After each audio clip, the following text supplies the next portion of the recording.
Hello, everybody, and welcome to another episode of the Project Infinite podcast, a podcast covering the ever-expanding and infinite multiverse of fandom. And if you're here for a Spider-Man No Way Home review, you're going to be disappointed because we're here to talk about Steven Spielberg's newest West Side Story movie. Incredible movie. Action all throughout. Incredible. Yeah, we decided to forego Spider-Man No Way Home for next week, and this is going to be all about... Nah, I'm kidding. Of course this episode's going to be about Spider-Man No Way Home. I thought we were going to just skip Spider-Man No Way Home, and we're going to review Power of the Dog next week. Yeah, not for nothing, but we've dedicated probably 5 episodes of this show solely to Spider-Man No Way Home. Yeah. Count trailer breakdowns and then our film retrospectives. This movie's a pretty big deal for us and a lot of people, apparently. Yeah. The world loves this movie. Yeah. We're going to dive into this because this movie should have been impossible. I've been saying it for weeks. Yeah. And they somehow nailed it. They pulled it off. So, I mean, nothing really... The only way we were going to talk about news this week is if there was anything like monumentally game-changing. And that didn't happen. No. So No Way Home kind of took precedence over everything. It's like everyone else knew. Mm-hmm. They're like, we're going to stay away from the news cycle for the next couple weeks. Yeah. The Matrix is going to try, though. Mm-hmm. The Matrix is going to try and bully their way through the No Way Home craze. I don't even know if Keanu Reeves is powerful enough to overcome Spider-Man. He's powerful. I don't know if he's got it like the that, one? though. The one? The one? Is the one powerful enough to break down Spider-Man? It's going to be very disappointing if The Matrix doesn't, open at the top of the box office because of Spider-Man. Yeah, on a week 2. If a week 2 outperforms your entire one of the biggest franchises of all time. Yeah. I mean, it's one of the biggest franchises versus the biggest franchise of all time now, so. Yeah, so let's talk a little... We're going to talk a little non-spoilers and some numbers. Yeah. Before we dive full on into the spoilers, we're going to let you know, as well as timecode, because there is so much of this movie that is predicated on spoilers and big moments that, maybe you haven't gotten around to seeing it. That's okay.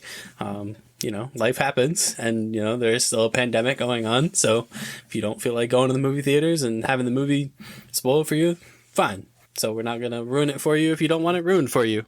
Otherwise, let's talk some numbers. So monster box office numbers for this movie. It's something that, we were speculating on, but weren't quite sure about how this movie would actually perform. Turns out it's the second biggest box office opening of all time. Box office. Yeah. So 260 million. The projections kept going up and up and up from Thursday to Friday to Saturday to Sunday. Like, it was projected 225 million, then it was 240, then it was 250. And then I think by Sunday it topped off about 253. And then by Monday it was revealed 260 to be second place behind Avengers Endgame, obviously. And 3 million ahead of Avengers Infinity War, which is pretty crazy. Yeah, I kind of spoke before about how sensational that was of the sheer mass of this movie. And it's a lot of movie, and we'll get into that when we get into spoilers. This is a lot of movie to try to contend with. And just kind of bouncing off of the hype of Endgame, we even said it, and we've said it, I've never felt anything like this in my entire movie-going experience of my life. I've never felt this much power from a movie and just generating off of it, like Electro. Yeah, and it carried through the late opening Thursdays. That's proof of when we're going to talk a little bit later about. I guess we can talk a little bit theater experience. Yeah. We saw it in 2 different locales.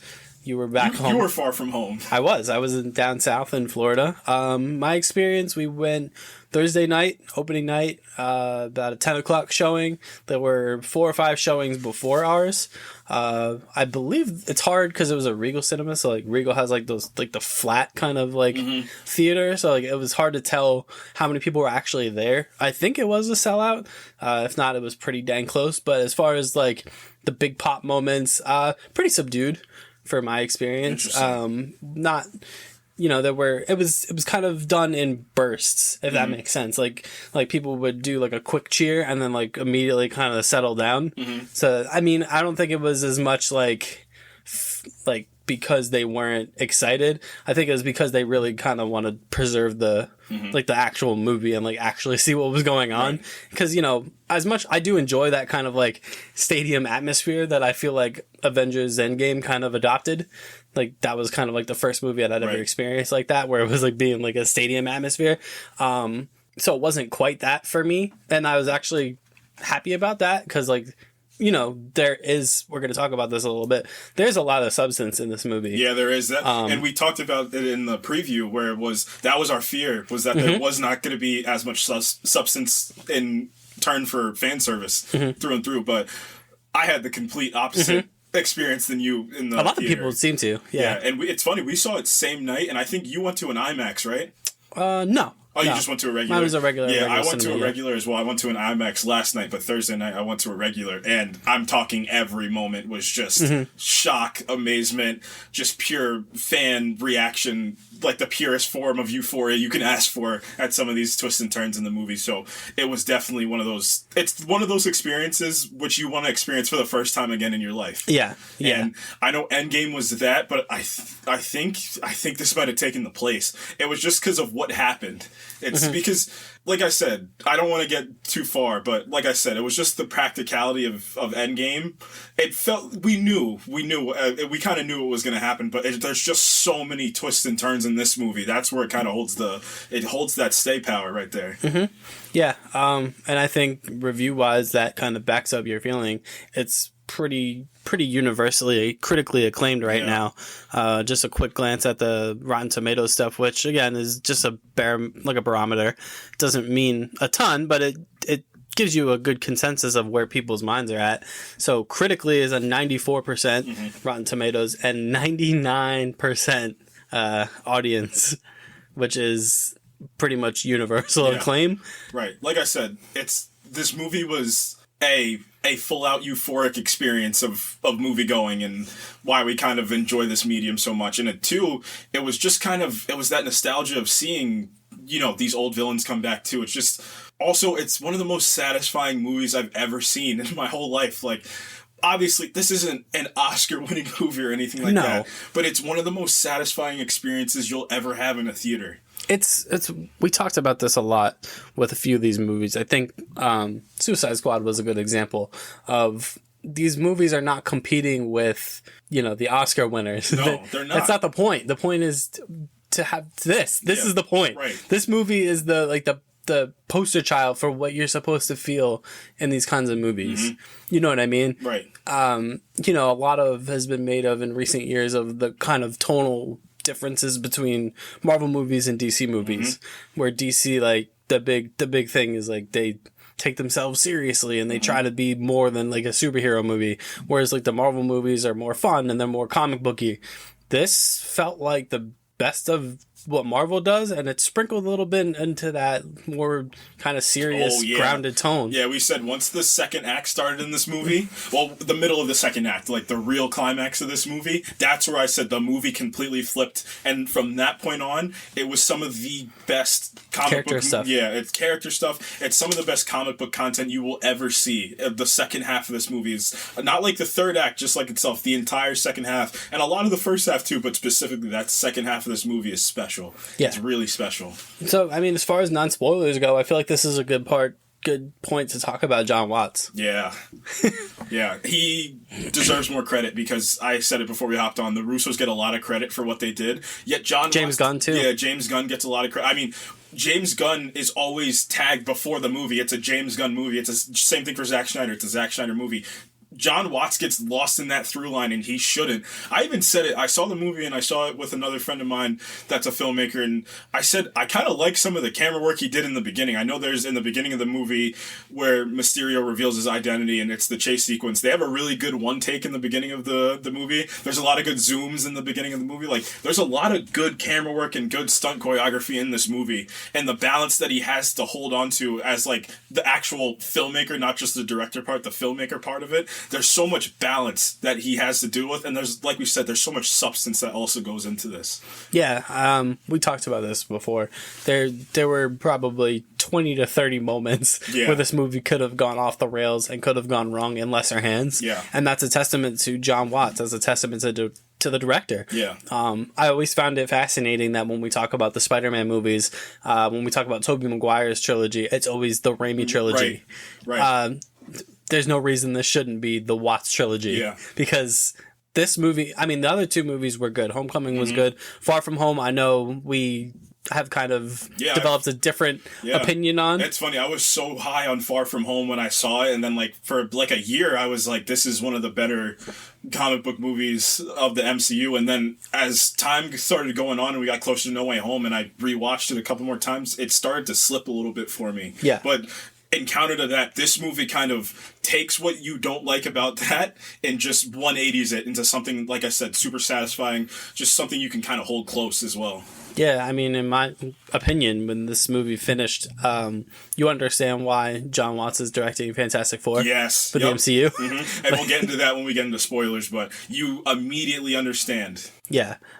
So I guess a little other non-spoiler. Let's talk the cast before... the cast that we that has been kind of advertised, I guess you should say. So Tom Holland, this is the best he's been, possibly in his whole career.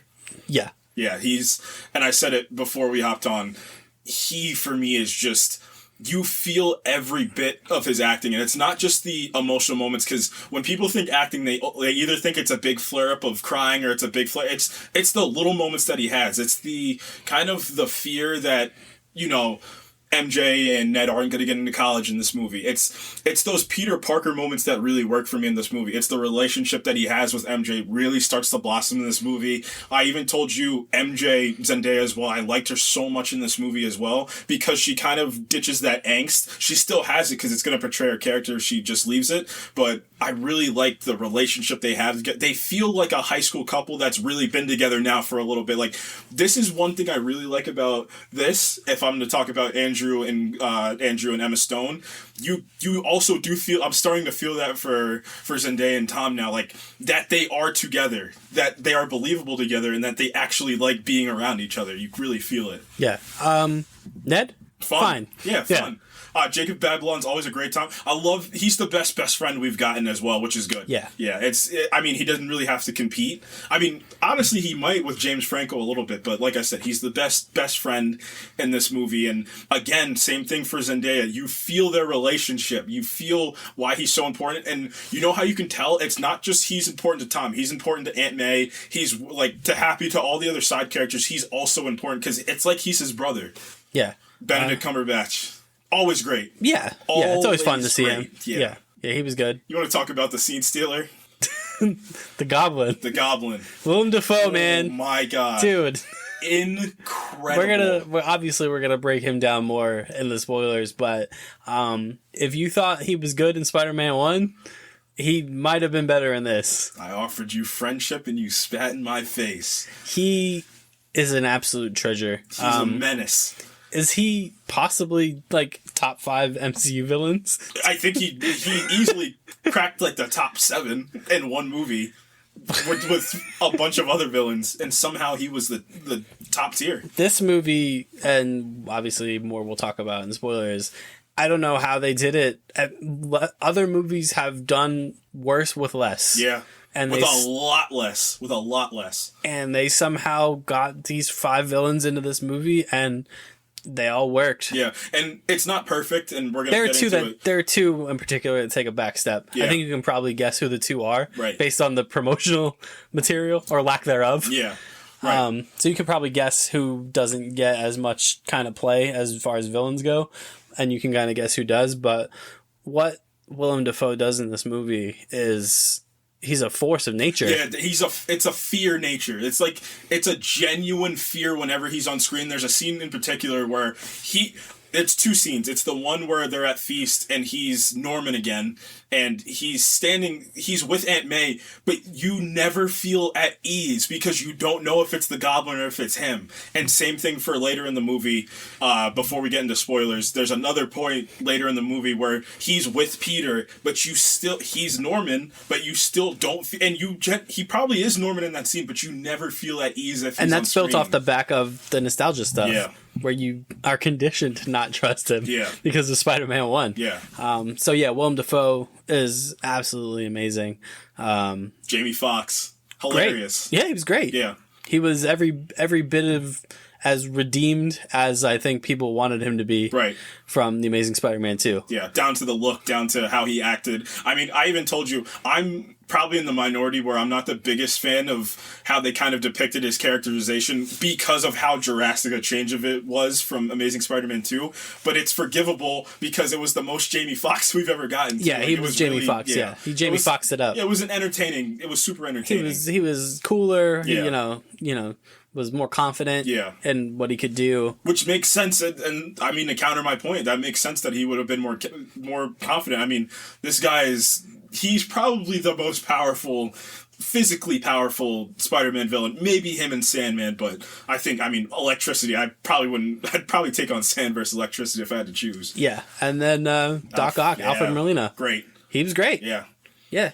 Didn't quite bring the gravitas to this performance as he did in Spider-Man 2. I think it's because of Goblin. Because they spent more time. 100%. Yeah, because Willem Dafoe is the main villain of this movie. He really is. Yeah. Yeah. So Alfred Molina was good, and we'll talk a bit more about him in spoilers because he kind of has an interesting role. Mm-hmm. And if you had been listening to this podcast beforehand, when we talked about, I think it was the second trailer, and we were theorizing on what Doc Ock's role in this, it's what we said. Yeah. You had a lot of correct takes. Yeah. You were a lot of stuff. Yeah. So I guess from here on out, about the 16, almost 17 minute mark of this episode, we're going to go full spoiler mode for Spider-Man No Way Home. You have been warned. You have been warned, forewarned, you shall not pass this part of the podcast. Fly home, buddy. Yeah. Swing out of here. Yeah, go see Spider-Man No Way Home. Please come back here. Bully Rob is back. And come join us for the rest of this podcast because we're going to talk about some stuff. All right. Spoiler mode. We're here. Can I just say it? Yeah? They're in it. They're in it. They're in the movie, guys. In the movie. Yeah, so let's... Ben Affleck's Daredevil is in the movie. Thank God. All right, so let's start there. Let's start with the guest characters, the unlockable characters, the unlockable fighters. Yes. Choose your fighter. You completed the game. You unlock new fighters, and here they are. So let's start with the one that you're probably most partial to. My boy. It took me everything, because I'm a quiet reactor when things happen, so it was more people were freaking out and I just had my hand over my mouth. Like, I genuinely, like, you knew it was coming because they kept saying it in the scene before, you're gonna need a good lawyer, you're gonna need a good lawyer, so obviously it was coming, but still, when he put the cane down, I was like, I couldn't feel my body for a second. It was genuine, like I said, it's genuine euphoria, and that turned times 100 later in the movie when you see Toby and Andrew again. Yeah. But yeah, let's go into that Daredevil scene. So obviously they need a lawyer because they're in a bit of legal trouble. Yeah, he's arrested. It's a murder. Mm-hmm. Murder 1. Yeah, for Peter Parker, taking after the footsteps of Henry Allen and killing his wife. Yeah, and lo and behold, Charlie Cox is back as Matt Murdock. Do we want to say the other thing, or do we want to leave that? What do you mean? The other guy. Maybe we should leave that alone. I mean, that's more revealed than this. Yeah, it's like Yelena being in Hawkeye. I feel like that's not as bad. So, sorry, Hawkeye fans, you got about 5 seconds to get out of here before we spoil this.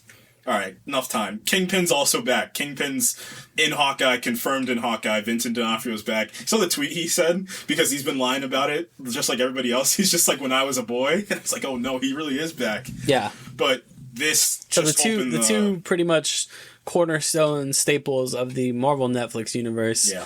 Vincent D'Onofrio's Wilson Fisk and Matt Murdock's Charlie Cox's Matt Murdock. That's how good he is. Matt Murdock's Charlie Cox. That's how good he is. Are now in the MCU together.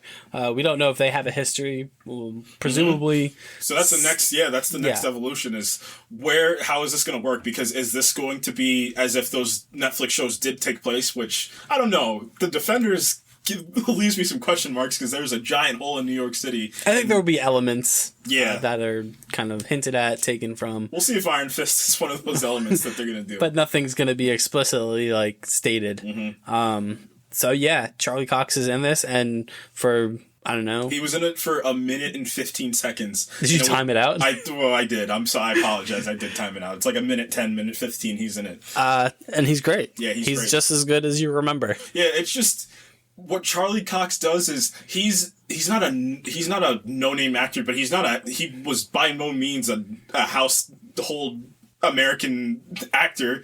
He's a British actor, so not a lot of people in America knew him before he was Daredevil. But he's so synonymous Yep. with the character now. So it's when he jumped on screen, some people didn't know because obviously they didn't watch Daredevil, but now I feel like everybody's rewatching Daredevil, and we're going to get into it when we talk about Andrew Garfield, where now this movie is making everything else around it better. Mm-hmm. Yeah. Mm-hmm. He hit all the greatest hits. Yeah, he did.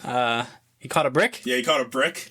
Somehow his hand wasn't broken, and then I thought about it. I was like, oh, his hand should definitely be broken, but then I saw some of the beatings he was taking in Daredevil. I'm like, yeah, he's fine. He's good. I love how Peter also stuck his hand out to catch it, because he would have, but then so Peter's going to be like, yeah, we might team up. Yeah. Once we get into spoilers, we're going to probably theorize what the next trilogy is going to be, and I think the smart thing to do is have 4 because of where this movie ends. I have interesting thoughts on that based on how this movie ended. Yeah, I think it should be a Kingpin movie. Because this movie ended in a place that I didn't expect it to end. Me neither. I thought they were going to be like, well, he is an MCU Spider-Man, so a lot of stuff happened, but they doubled down on him being your friendly neighborhood Spider-Man. Mm-hmm. Yeah, they did a lot of interesting stuff at the end of this movie. So, yeah, Charlie Cox, he was in it for a cup of coffee, literally. Mm-hmm. And then that's it. He's gone, which is what I expected. And like I said, you can have issues with the storytelling behind that. Like, where is he? What is he doing the rest of the movie? But actually, in this movie, he was good. And the minute we saw him, he was what made him great in his own show. Yeah, like I said, he played the greatest hits. You know, he had that familiar Matt Murdock kind of cadence, that smooth delivery. Yeah, he's very suave about himself. Yeah, mm-hmm. I'm a good lawyer. Yeah, I'm a very good lawyer. And then after that, I mean, we're gonna double back to other parts of the film, but just for the sake of this, let's talk about them. Oh my god! So we talked about theater reactions. I mean, like I said before, Endgame, it's plausible that all of them are coming back because half of them had confirmed sequels when they all got snapped away. It's the power of nostalgia. Nostalgia is such a powerful thing. I mean, they made a whole episode of Black Mirror about it, like how, but it's real, it's true, how powerful it is. It's the prospect of really seeing these foundational characters of how people live their life in entertainment. I mean, it was Blade, the X-Men, and Spider-Man at the time. There was, in Daredevil, like, there was no MCU in 2002. So he's already the biggest comic book character, him and Superman and Batman. You have the guy, and you have the movies that people fell in love with. I mean, you, me, and millions of other people. Seeing him again, it's a fever. It does not feel real. I'm walking out of the theater. We were speechless walking out of the theater because we were like, did we really just see all of them on screen at this? It didn't feel real for like the first half hour of me leaving the theater. It's really surreal. Yeah. It's like I said with seeing Matt Murdock, and it's like times 10, like, is that really Andrew Garfield and Tobey Maguire's Peter Parker's back? Like, it didn't feel real. Mm-hmm. But it felt so satisfying, though. That's where it really held. Yep, and, it goes back to, again, this could have gone wrong in 100 different ways. Mm-hmm. And they nailed it. They They absolutely nailed it. So, you want to go plot point for plot point? That's probably going to help us drive. So, Mysterio cold open. Mm-hmm. He's a menace to society, and he truly is. And I think you actually made a good point. Something that if I were to nitpick a little bit, if the other identities of the superheroes weren't revealed in the universe, this probably would have had an even bigger punch of like, oh my, like, one of our main heroes that are in this universe, now we know who he is. Because it was like a double punch, right? It was that his identity was outed and that he was a murderer. Mm-hmm. But Matt Murdock got him off of the murder. Yeah, he did. So now it's just his identity's out. Right. And everybody's identity is out. Yeah. So why is it such a big deal to him that he needs to reverse reality? You know what I mean? Yeah, I mean, because once you clear him of the murder, like, sure, you have Jameson, but he's still a hero. I will disagree with that because of what you just said, because of Jonah. So now the whole thing is like kind of how we are in society. It's a hyper-realized world of perception. Like, so half of them think he's a murderer and half of them think he's a hero. So that's something I actually did appreciate about that. That's where the emotional weight came from in that moment of, oh, like, some people genuinely think he's a murderer, and like now it's affecting the other people around him, which gets into the core by the end of the movie of what Spider-Man is. So yeah, we get the cold open. Jake Gyllenhaal's still this guy's had a tough couple of months, I'll tell you that much. But yeah, it was a really good, like I said earlier, a really good one take of Peter and MJ walking around. Oh, Tom's been hitting the gym. That man, he is in shape. He's in shape. But yeah, they're walking around the house. Happy and May are broken up. R.I.P. to their relationship, their handsome relationship. And yeah, good one take to reveal that he's now Peter Parker. And then we get to the Matt Murdock scene, and they're trying to get into college. So that's really where the plot starts to take off of No Way Home, because that essentially was just the end of Far From Home. Yes. Up until the Matt Murdock scene, that was like the end of Far From Home. So pretty now much, we're in No Way Home. So yeah, they're trying to, they want to get some go to college together, yeah. Yeah. And man, I feel for him, man. He really gets put through the ringer in this movie. You really feel, that's an understatement. But so they're trying to get into college. They start applying to a whole bunch of schools, and obviously none of these schools want him because people know who he is. And honestly, that was kind of believable. Like, why would you want him in your school if why would you want the drama? Yeah, it's like signing Tim Tebow to your football team. I think that's exaggerated. Why do you want the circus? Yeah, right. So it doesn't work. They want to go to MIT. That's the dream school. I think that's a setup for Peter to go to Empire State University by this time Spider-Man 4 rolls around. But yeah, they're trying to get into school, and they get their MIT letters, and none of them get in. And Flash Thompson gets in. Yeah, Flash Thompson gets in. How you like this Flash Thompson? He's fine. Yeah, I think it's more no harm, no foul than people give it credit. He's never going to become Venom. No, yeah, I don't know why people are actually concerned about this. It's never going to happen. No. Unless that guy goes through like a serious like transformation, he's never going to become Venom. Yeah, it's fine, guys. I don't think, especially like I said, the end of this movie is the most Spider-Man I've ever felt. Even in the other two movies, this is some of the most Spider-Man I've ever felt. So I don't think they're going to do much with him after this. No, he's going to be in Boston where they got wicked crime.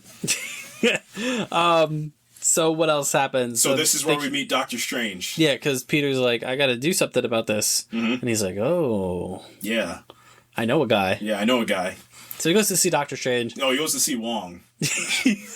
We saw most of this in the trailer, by the way. Most of what you see in the trailer from the visit to Doctor Strange is what happens in the movie. There's really not... The only thing that happens... There's two things, but I know the one you're about to say. Is we find out that Wong is the Sorcerer Supreme. And... as he should be. It makes everything make sense. Yeah. Remember in our Shang-Chi review, we were like, why the hell is Wong talking all the Avengers? I thought he was just leading the Avengers. That would have been... I mean, he more or less is. I mean, as the Sorcerer Supreme. That's who I would want leading the Avengers as the Sorcerer Supreme. I don't want some guy in a tin suit to lead the Avengers. Yeah, so Wong is the Sorcerer Supreme, but he can't be bothered with Peter Parker's college problems. Yeah, that's the other switch they made from the trailer is, I think he tells him not to cast that spell in the trailer, but in this he just says, leave me out of this. If you're going to do it, but just leave me out of it. Yeah. Because he's like, remember what happened the last time you cast that spell? And Strange is like, do you remember? Wong's like, nah. He's like, exactly. Yeah, because honestly, the spell's not as big of a deal as it is, and then it becomes a bigger deal. Yeah, because Peter can't... like Doctor Strange, he is a kid, so he made a childish mistake. And it's less like interference than the trailer made it seem to be, because Doctor Strange is like handling all his requests. Yeah, he is. Originally, he's like, I want MJ to remember. Doctor Strange is like, all right, fine. He's like, I want Ned to remember. He's like, all right, fine. And then like Peter keeps adding to it, and that's what throws the spell out of whack. Right. Yeah, so we're in the basement, the spell's starting to go, and Peter, like you said, starting to ask for favors, and Doctor Strange can't contain it. I think there was a character peeking through that's going to be in Doctor Strange. I don't know who it was, but there's like a little sneak second where you hear some whispers so the floor kind of just turns into the multiverse, like the dimensional barriers between the multiverse, and you can see somebody peeking through like, dog, what are you doing, man? I think if I were to bet, I think that might be Strange Supreme. That's looking at him like, I'm coming for you. I'm coming after you now. Yeah, we'll talk about him later. So yeah. Yeah, spell don't work. Spell, I mean, works, but not... It reverse works. Reverse. Yeah. Some might say I'm the reverse of this spell. Handing him an Uno reverse card. So, Doctor Strange hilariously tells him, so sorry that you went to the board and they still told you no. And Peter goes, you can go to the board of the college and ask to get into the school. And Doctor Strange says, you telling me you just almost risked the entire reality breaking because you didn't ask the board of admissions to let you in after? Yeah. He's like, I got the letter. Which, to Peter's point, I kind of agree with him. Mm-hmm. I probably also wouldn't think to go do that. Yeah, me either. I'm not. Yeah, I wouldn't do that. Yeah. So Peter goes to find the president of vice MIT? president. Vice president of MIT. Finds her on a highway and enter Doc Ock. Yeah, and great musical cue of... Who am I thinking? Danny Elfman's score starts to play, and you're like, oh, Spider Sense. So let's get into the Spider Sense really quick. My favorite Spider Sense I've ever seen in these movies. Andrew's Spider Sense was good, but they didn't use it like a lot, and it was very like, it's because you know when it's happening, because they do the dolly zoom when you know it's happening. Like the perception starts to you start to feel it like they are. It's like, oh, something's wrong. Like, it's like the quick zoom ins or zoom outs is really well done. Yeah. And yeah, Doc Ock's back. Alfred Molina's back. And what did you do with my machine? Yeah. Immediately, it's a good line because it immediately establishes what version of Doc Ock this is. So it's a good line. Yeah. He's evil. This is the most evil he's been. He's pre-sacrificing himself. Mid-sun, mid-fight with Spider-Man? Yeah, mid-fight. Because he even says when they capture him, I had Spider-Man by the throat. And then he's like, and then I was here. So yeah. So he's mid-fight, Spider-Man 2. Pretty good fight. Yeah, solid. No harm, no foul fight. It's not on par with the fights from Spider-Man 2. No.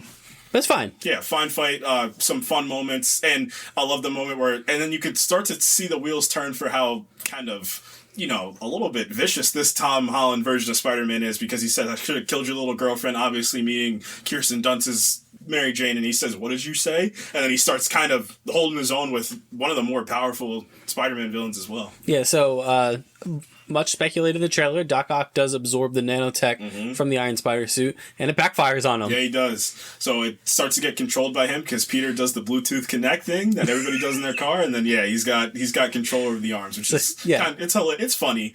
Kind of the only thing it kind of negates all of what Alfred Molina is about. It neutralizes Doc Ock. Kind of stinks a little bit, but it needed to be done to get him, because there's no way he was doing that without getting him back to the Sanctum without that. So yeah, and we'll talk about this a little bit later. I guess we're in spoilers now, so it doesn't matter. Doc Ock becomes a tertiary protagonist. Yeah, he does. So it makes sense. Yeah, it makes sense that they gets repaired. Yeah. Yeah. So enter second old character that re-enters the fold here. Yeah, another huge audience reaction. So when the bomb started hitting the bridge, the theater lost it again, and it was just. And then this goes to how menacing this Green Goblin is. He just starts blowing up cars. Yeah, he does. It's anarchy for him. That's what it really is. It's Joker-esque. Yeah, it is. He's not there to talk. He's not there to, he's just there to cause mayhem. Right. And then Strange saves him last second. Yep. So smart move. They hold off on the Goblin Spider-Man confrontation. Right. I know a lot of people like in the theater were like, like when Spider-Man got teleported out of there. But trust me, they'll get theirs. They'll get one. Oh yeah, they will. Smart. I like that a lot, that they kept those two from one another. Yeah, and then we get into villain exposition part 1. Yeah, so this is where we got to explain what's going on. Doctor Strange is like, look, you screwed it, Peter Parker. So this is kind of the MacGuffin of the movie. So what happens is the spell that they cast, instead of everybody forgetting who Peter Parker is, it's the reverse. So now everybody in the entire multiverse knows reverse, who... you say? Don't do it. So everybody that knows Peter Parker is Spider-Man, not just in this in every universe, starts to get pulled into their own. So that's why that rule kind of falls apart when you talk about Electro, but whatever. Yeah, because again, I think if I'm to kind of leap logic, the only logical explanation I can pull is that Electro was in the grid absorbing data, so that may be where he found out that Peter Parker was Spider-Man. But I don't know. It doesn't matter. Yeah. He knows. He's there. Yeah, he's doesn't matter whether he knows or not. He's there. Right. So yeah, and then Doctor Strange is like, you gotta get these guys, corral them up. Yep. Is that when we intercut to Willem Dafoe? No. So Electro and Sandman get introduced before, and because then he has the suit and he runs back to Feast right after there. Yeah. Because there's a scene with Willem Dafoe in the alleyway where the Goblin is talking to him. Very Spider-Man 1-esque. where he's like, "You're weak, Osborn." Da da da da da da. Yeah, and we talked about this in our Tobey Maguire retrospective. That one thing that we wish the Raimi movies would have done in the first one, because of how big of a comic book character Norman Osborn is really show the kind of the duality of the both of them. But this movie, that's the biggest part about his character, is the duality between the two of them, and he spends a lot of time as Norman in this movie, a lot more time than I expected to. So he breaks the Goblin mask and he wanders off into New York. Yeah. A New York that he's not familiar with. No, he he's makes not. the mention that there's no Oscorp or anything. Somebody's living in his house. Yeah. And his son is canceled. So Spider-Man's back out. He thinks he's going after Green Goblin, but he's not. They use TikTok a lot because it's 2021. Yeah. Surprise. TikTok's a huge part of this movie. Surprise, you're not hunting Green Goblin, you're hunting Electro. Yeah. And they do the little bit of Hans Zimmer's score, like the big, The womp. Yeah. And picks up with Sandman exactly where Sandman left off, and that's actually trusting Peter Parker as Spider-Man, and it's trusting that... Yeah, because he helps Peter he does. kind of subdue Electro. Right, and then Jamie Foxx is back, and it's Jamie Foxx this time. It's not Max Dillon, it's just They Jamie Foxx. They do make him a note. He is blue. Right in the beginning, he's blue. But then, also, I actually did like this. It's because of the new universe he's in, the energy he's absorbing is different. That's why his lightning's yellow now in this new universe and not blue. So he was blue. Sense. Yeah. He was blue for a bit. Yeah. And then he's Jamie Foxx. Yeah. And then he's like, I like this MCU energy. There's a lot of superheroes running around. Yeah, this is neat. Yeah, this is awesome. But then he's quickly sent to the villain prison. Yeah. With Sandman, who's not happy. No, he's not, because he said, and I love Sandman's, I love Thomas Hayden Church's whole perspective on everything. He's just like, I just want to go home. I don't really care about anything or anybody. I'm just trying to go home. And then that's when, like, the other shoe drops, right? Who is it? Doc Ock that drops the shoe? Yeah, because Norman, so after the Electro fight, then we see Norman at Feast, and again, to my point earlier, you never feel comfortable, even when he's Norman Osborn. I never feel comfortable, and that's a great testament of how to make a great villain, of just the incomfortability of them on screen. So, yeah, he's at Feast, and you're supposed to get the motif of what Feast is, and that's to help people that can't help themselves. And same thing for Norman, and you start to get the wheels to turn on kind of what the bigger picture of what Spider-Man is as a character, and that's where this movie's really special. Yeah, and there's a lot of great moments from Holland throughout this, but the most I like him is in these situations where he is like, I don't want to help them. Yeah.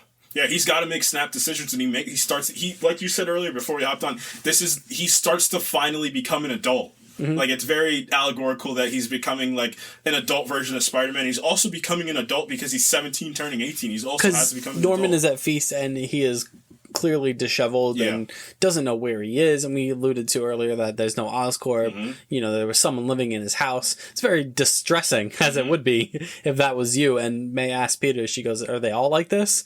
And Peter, he says yes, right? And I mean, they're not, but they're not all as disheveled as Norman. Something's wrong. Like, there's something wrong with, like, why are they all immediately evil right now? Like, what's wrong? Because it said they're pulling in everybody that knows he's Spider-Man. There's more people that know that each of them are Spider-Man. And then May's like, well, you have to help him. Peter's like, I don't wanna. He's like, well, you gotta. Yeah, because this is your responsibility. Yeah. Even though you don't think it is, it's my responsibility. I don't need to help these people, but I do because it's what I'm meant to do. So they're all there, back at the villain prison. Exposition dump 2. Exposition dump 2. I'm something of a scientist myself. Yes, they said it. They said the line. Thank God they didn't do it more, because... Yeah. And that was really only the big one, like the meme. Yeah. And then my back later. Yeah. Yeah. So the plan is Strange wants to send them all back. Wants to send them all back. It's really Sorcerer Supreme kind of Doctor Strange Multiverse of Madness of, I don't really care about... It's the thing about Doctor Strange that we've gotten from the whole MCU. He's a dick. He's not the best person. Yeah. He's not a bad person, but he's also not he's not a moral compass. Yeah, he's not an upstanding... He only does what's right. It's logical action. It's logical. Yeah. It's Infinity War. It's, right. Why did you give him the time? Why did you do that? Tony asked Strange. He goes, because it's the only way. Yeah, like, so sorry that half the population's going to have to get dusted for 5 years. It's the only way that we're going to win this. Yeah. So yeah, it's a logic problem. And Peter's like, and then that's when the shoe drops. Because Doc Ock's like, no. This is wrong. Yeah, like, you're just going to let us die, and all the villains are like, oh shoot, we're about to all die again. Yeah. And... Strange versus Spider-Man. Because it's when, just to backtrack a bit, it's when Doc Ock tells Peter, you can't possibly going after Norman Osborn. Right. Norman Osborn's dead where I come from. And Peter's like, well, what do you mean? He's like, what do you mean? What do I mean? Deceased. Yeah, and then Thomas Hayden Church tells Doc Ock, You're also dead. You also died. Like, you're also I was in Spider-Man 3. Yeah, I was in Spider-Man 3. Check out the future Venoms in this one. Yeah. So then we launch it to, like, I just, it's so crazy that I was watching Iron Man the other day, and I was like, it was just one guy in a tin suit flying around, and now it's to the point where we're fighting in different dimensions with Spider-Man and Doctor Strange, and everybody's like, yeah, makes sense. Yeah, this is fine. So yeah, we get a quick fight, Doctor Strange versus Spider-Man. We do some... I mean, I don't know. It felt like I know he didn't do this part, but it felt like they just got Scott Derrickson to film this part because it evokes Doctor Strange 1, and then he does mirror dimension, hits him with the mirror dimension. He's like, "You're in the mirror dimension, and if you don't know what that is, you obviously didn't watch my movie, so I'm going to tell you what it is, and I'm in control of this piece now." And is he though? There's also a scene before that. Oh yeah, so I really wanted to talk about this scene. So before the mirror dimension, right? So Spider-Man takes the MacGuffin box that if they hit the button, the magic box. Yeah, the magic box. So if they hit the button, they all in the box? Yeah, what's in the box? A spell. Yeah, it's the spell. And if they hit the button, then all the villains go back to die, and then the movie's over. But obviously, we got to make money, so the movie's not over. So Peter takes the box. They trap Doctor Strange for a second in one of the prisons, but he just walks out, and Sandman tries to walk through it and just crashed into the wall. World. Yeah. So they go outside, and Doctor Strange did the thing from the trailer where he spirit punches him, astral form out of his body, and then they do the comic book thing with the lines of the spider sense, and people were confused. I was like, that's actually really cool, because if you think about the Web of Life for Spider-Man, like the stupid 80s or 90s comics where they were like, so there's a Spider-Man in every universe, and like there's spider totems, whatever, like the crazy, like how comics are the dumbest, best thing ever. Yeah. It's the only reason he's able to do that because he has like this extra dimensional awareness. It's not like Daredevil where it's like a temperature shift or like movement will alert me. It's literally he's not Captain America. He can't see faster. Yeah, it's a metaphysical thing that's happening in another dimension where he can perceive. That's the same thing from Into the Spider-Verse where Peter and Miles knew who they had spider powers because of this. It's the same concept. So I thought that was a pretty cool comic thing that they did because because I thought about that too. I'm like, how is he going to get back into his body? It's because that spider sense is so powerful. Yeah. And then Norman makes the joke later, that's a neat trick you got, that sense of yours. God, he's so good. So good. Amazing. So good. Yeah, so they fight in the mirror dimension. Doctor Strange is like, you're in my world now. And Spider-Man's like, but I know geometry. Yeah, he said, you know what's cooler than magic? Math. And I said, nope. So Spider-Man wins on a technicality. On a technicality. He ring outs him. He time outs him. Yeah, and they trap him in the mirror dimension. And no, it doesn't happen yet. Ned's magic in this movie.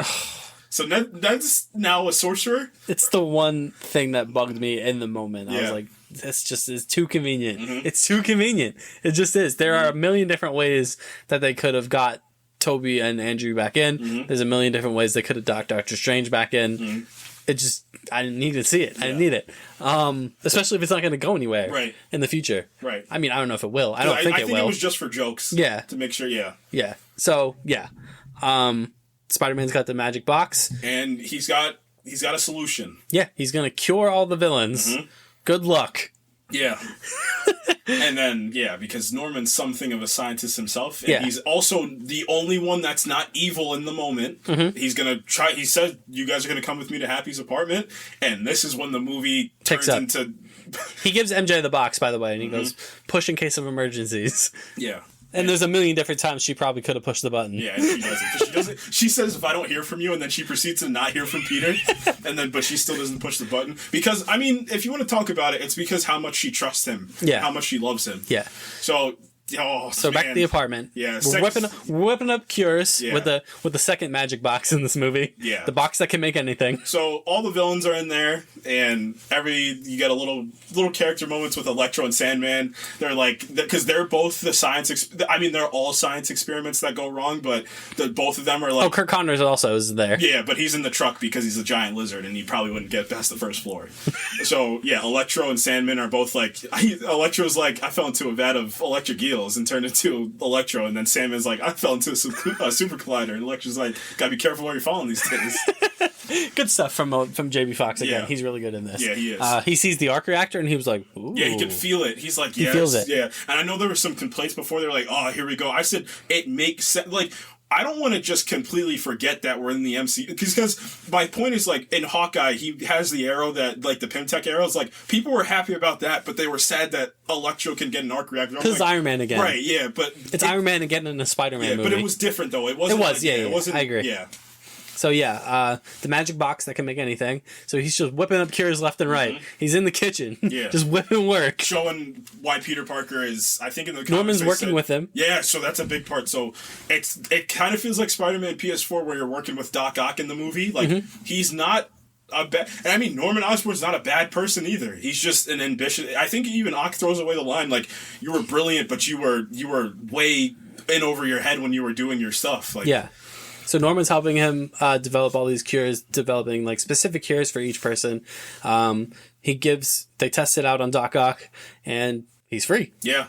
And, I mean, a really beautiful moment from Alfred Molina where it's just the complete... relief. Yeah. It's really... Yeah, he says the voices are finally gone. Another nod to Spider-Man 2 where it's the voices. That's what's really driving him insane to do what he does is the voices of the arms, but now he can't hear them like he's supposed to. Yep.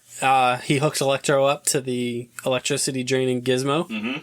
And that's underway. That's starting.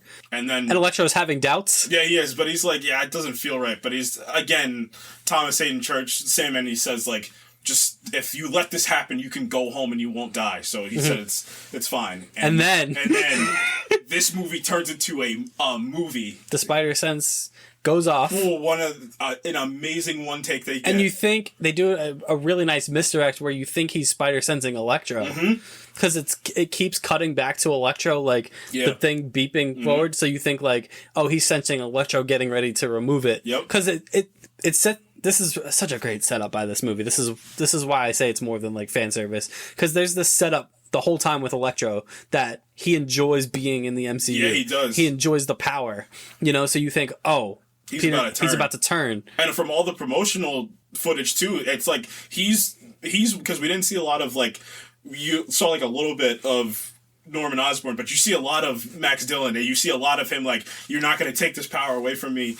And like you said, you feel it like, oh no, Electro's about to do something. So it's a one take.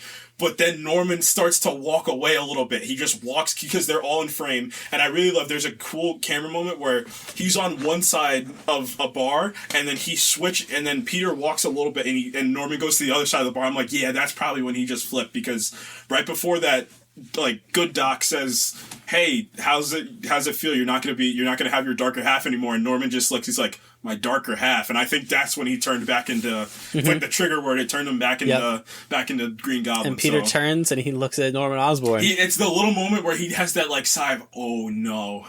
And then he webs his arm, and then Norman just looks up. He's like, that's a neat little trick that Spider sense. And then I said, Norman? He said, Norman's on sabbatical right now. Oh, dude. Launches into what makes this film truly special. Yeah, and then it kicks off. Yeah, it really does. This movie goes, I mean, it went from like 90 to like 150. It kicks off. Electro breaks free. He zaps. Doc Ock tries to help Peter.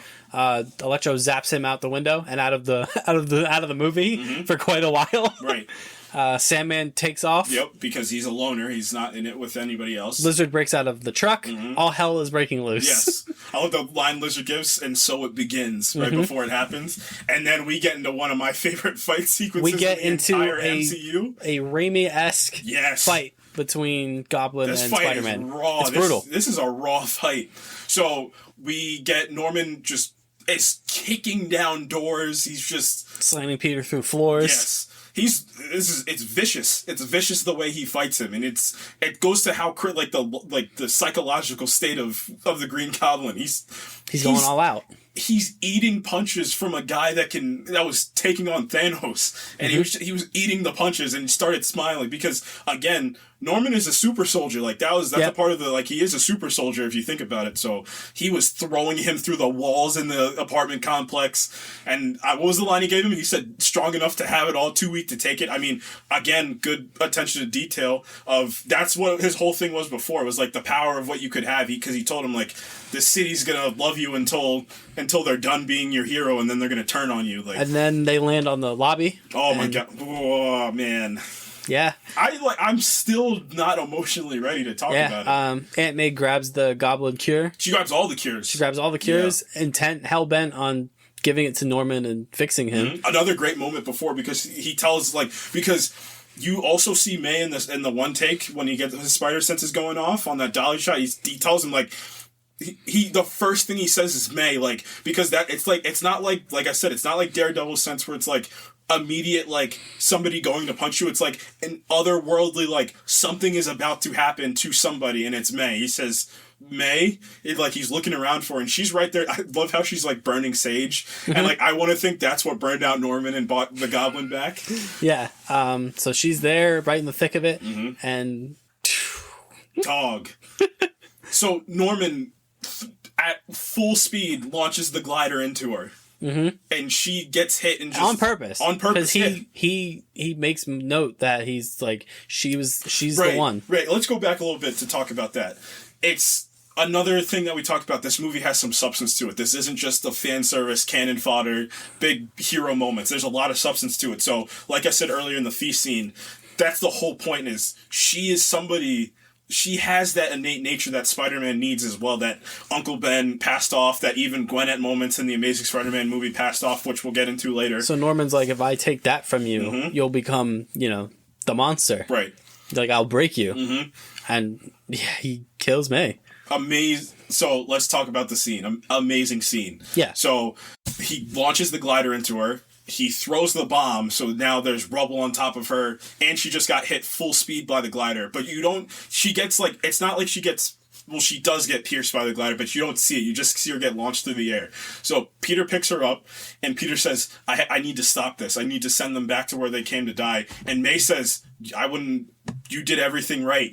And it's crazy to think, because at this point, Peter's I could have just pressed this button and not had any of this happen to me. This is my fault. Yeah, but I even said it. So Far From Home, I had some issues because essentially she was a comedic character the whole movie. Mm-hmm. But there's a moment in Homecoming where I think she tells him, cut the BS. Where have you been? And then he even says, the amount of stuff she's been through for me to do this to her kind of stinks. And I love the moment. She's you come home late. What's going on? Just talk to me. I'm not your aunt. I'm not your mother figure. Just talk to me. That's all I want. And you get another moment times 10 here. So Peter says, this isn't my problem anymore. I'm going to send them back to their universe. She said, I love the flip she makes. She says, not your problem. They're here because of you. This is your problem. And it's not your problem because you bought them here or you cast a spell. It's your problem because you're Spider-Man. And then she gives the ever so famous line, with great power then must also come great responsibility. And it's a moment that can fall so easily, but it's that flip she makes to say, what do you mean it's not your problem? And it's great. It's great acting for Marissa Tomei and Tom Holland. It's the best she's been, and it's the best he's been, easily, in this entire franchise. And he continues to get better as the movie goes. He's only 25 as an actor. Isn't that so crazy to think about that? And I go back to when I talked about Andrew Garfield when Uncle Ben died, and there's this, the franticness of, and you get that with Tom Holland. He's May, look at me, May, look at me. Yeah. And he's repeating it, over and over again. And when he's kissing her forehead, he's I gotta go. It's just oh, man. Yeah. That was and then tough. Happy shows up, and he's gives a look he knows, and then he's gone. May's gone, and Peter is gone. There's the great poster shot of him in the rain looking at the billboard of Jameson running him down. And like I said, this is when this really starts to turn into all your reservations about this being Iron Man Jr. and all that. This is when it starts to break, because it's the screen of J. Jonah Jameson publicly defacing Spider-Man after tragedy. Like, now you're really starting to get into what the core of Spider-Man is. I mean, it's when she says that line, up until that, it's like, oh, he's at his lowest. He has ever been. He's at his lowest. Yeah. It's just, it's incredible stuff. We cut to Ned and MJ, who were at Ned's grandma's house and not hearing from Peter, and MJ's like, I'm gonna do it. And Ned's like, wait. Like, so Ned's got the sling ring on because Peter gave it to him and he gave MJ the box. He's like, well, let's try to find him. Yeah. And Ned, like, waves his hand, and he's just like, I wish we can find him. And then a little spark goes off. And then MJ's like, do that again. And, like, he's like, I wish we could see Peter. And then a portal opens. And then, A, you find out that Ned's magic, which I know you're not a fan of. Yeah. But B, they do find a Peter. But he's far away, so they can't really see him. They're like, is that him? They're like, that's him. They're like, Peter, hey. Yeah. And the audience just started, they were like, the anticipation. Yeah, it was just like, what? The anxiety's mounting. Yeah, he said, what? It's like all the what's of the theater, like, what's going on? And then he starts getting closer and closer, and then...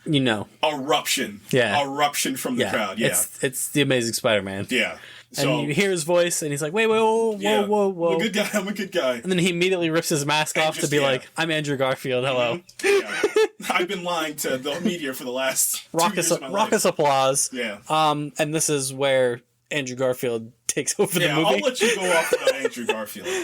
Is this your time? So we'll talk about this a little bit. For me, he's the absolute MVP of this movie. I know, obviously, this is not his movie. I know, which this movie also does a good job of that, of knowing who's where. Right. And like I said, one of the best parts of this movie is everybody's in it for the perfect minute. Like, Charlie Cox is in it for a minute 10. Like, I think both of them are in it for roughly like 20 to 25 minutes of actual screen time, and from like the point where they come in the movie, it's like 45-ish minutes, 50 minutes-ish. So, like we talked about earlier with Willem Dafoe being an absolute tour de force. Andrew Garfield is so magnetic in this movie that you just want him to do all the things in this movie. From the minute he takes his mask off to the minute he vanishes at the end, he's great. He's at his best. We talked about this when we talked about Amazing Spider-Man and what we expected to see from him in this movie. We talked about how he's in his prime probably as an actor right now, and it shows. When he's with the other two, he stands out. Yeah. He stands out as like the most comic accurate Spider-Man that you'll find. I texted it to you earlier. It's like Spider-Man jumped out of a comic book and ended up in a movie. Yeah.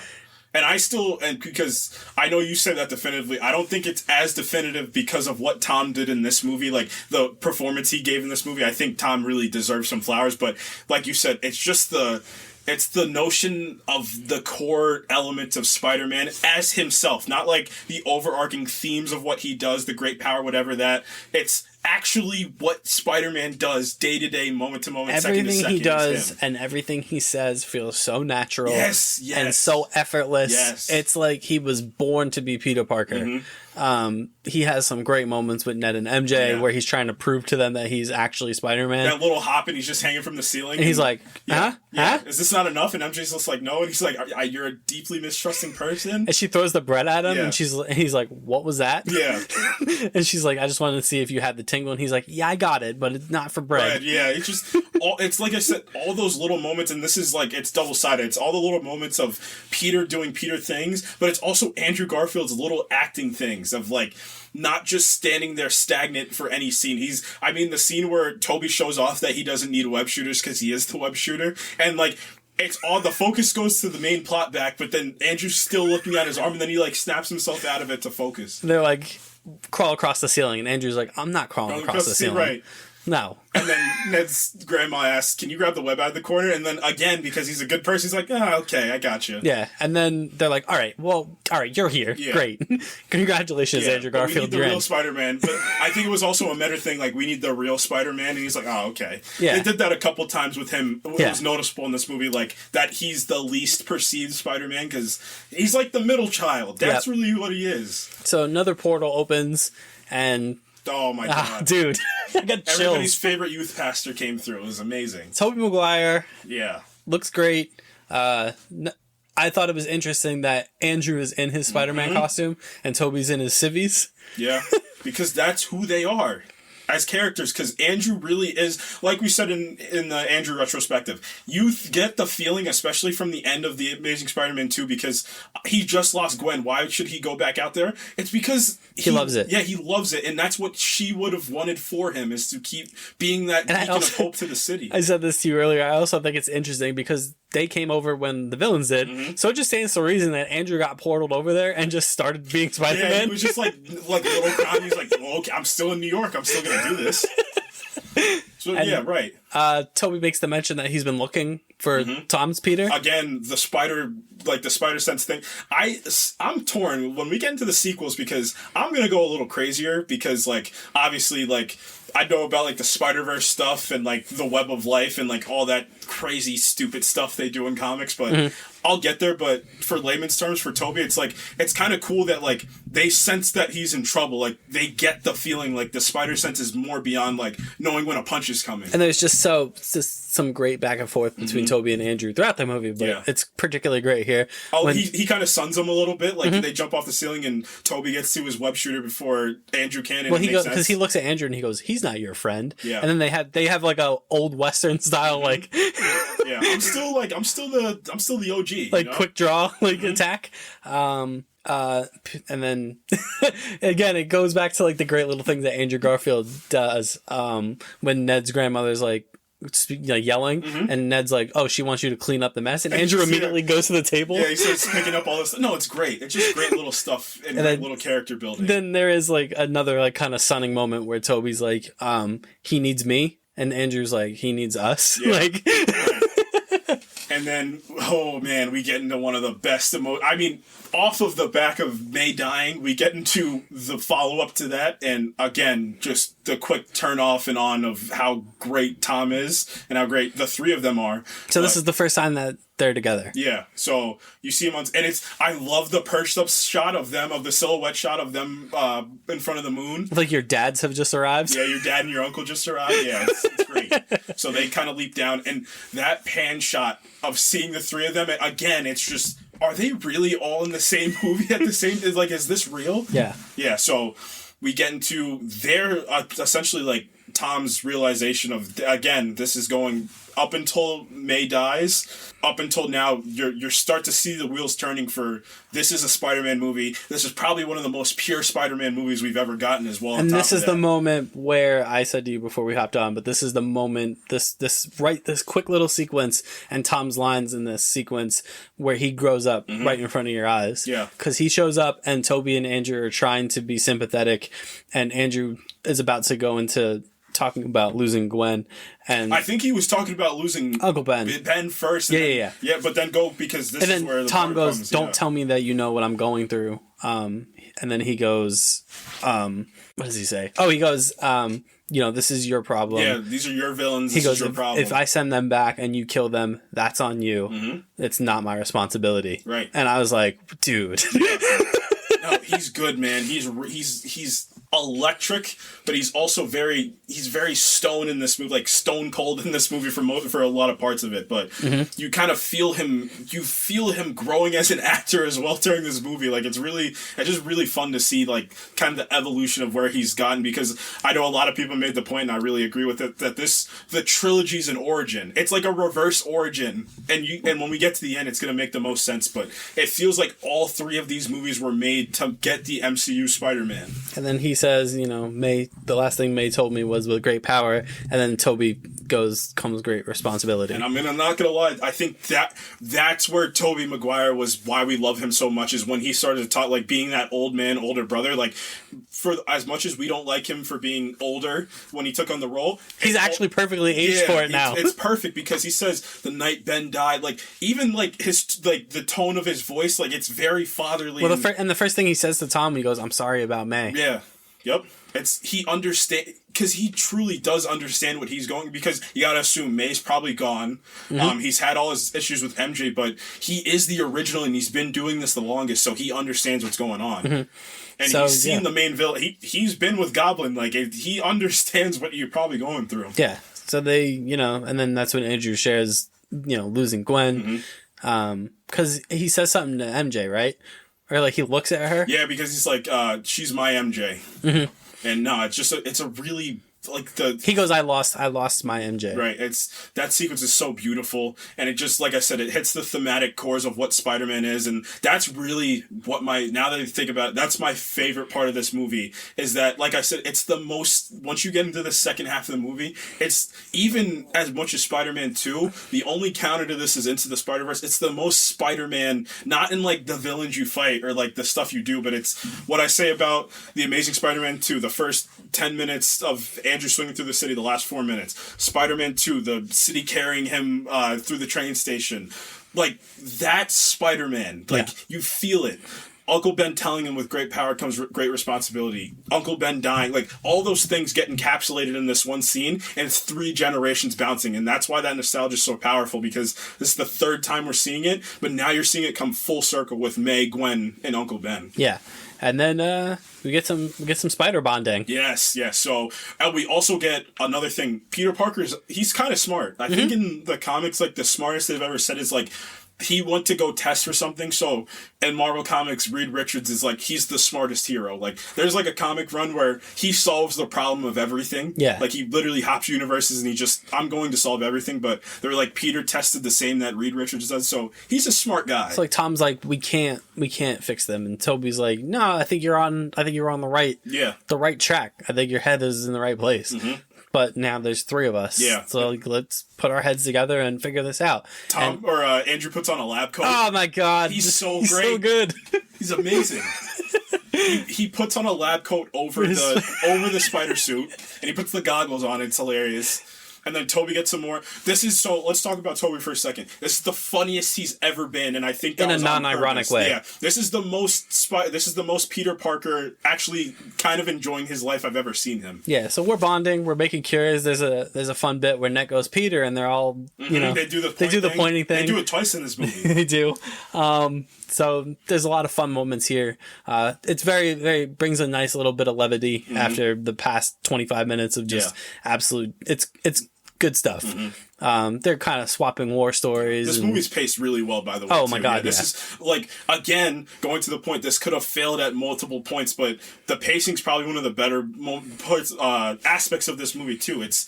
You don't stay somewhere too long, and you don't linger, and you don't move too quickly for some things. So they're crafting cures. Andrew Garfield's like, "I'll handle Dr. Connors. I've already done this before," and they're like, "What?" He's like, don't worry about it. Yeah, getting a little bit more building between Toby and Andrew too, because in the scene before, Andrew says, and again, why Andrew Garfield is our favorite Spider-Man, it's because he's such a great actor himself. It's because he says, I got bitter after Gwen died. I got an amazing character building moment that I didn't think we were going to get much character, but we had a lot of character building specifically for Andrew. He's like, I got bitter after she died. Because it's funny, we see the scene at the end of The Amazing Spider-Man 2. You think, okay, he's just going to go back to being Spider-Man, but what's the line that Ock gives? He's like, no good deed goes unpunished. Like, you can go be Spider-Man, but you're gonna feel the repercussions of Gwen dying. Yeah. So yeah, he says, I've got bitter, and I'd stop pulling my punches. And then it goes to the end of the movie, obviously, which we'll get into. But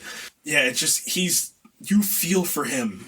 Every moment in his movies and this movie, you feel for him every second. Yeah. But again, we get further and we talk about their love interest, because another good part is, like, you're seeing double, like, you're seeing triple, you're seeing 3 versions of yourself. Yeah. So, and Peter and MJ are having a moment, and again, their relationship was so great in this movie. Really well done. But Andrew looks, and it's like you feel it. It's like, oh man, like, I can't have that. I can't, and it hurts. Yeah. It hurts. There's a great moment with they're getting ready to mount up. Rough Riders mount up, and Tom's like, Ned's like, here's your web shooters, and Toby's like, what? Mm-hmm. And he's like, and Tom's always the most polite person in the room. He's like, this is what I use to, for my web cartridges for my web shooters. Yeah. And then Toby's like, flips, and they're all like disgusted. They're like, did that just come out of you? Is this stuff coming out of you? And Andrew, again, we talked about it. Andrew Garfield, just the little moments, man, where he's just like looking around. Yeah, the scene keeps going, and then like they go to the computer to try to locate still them. Looking and Andrew's like, and then he snaps himself out of it and goes back to it. It's amazing. Yeah. So they set out. Big set piece, Statue of Liberty. Yeah, and then we get the Spider Quip moment.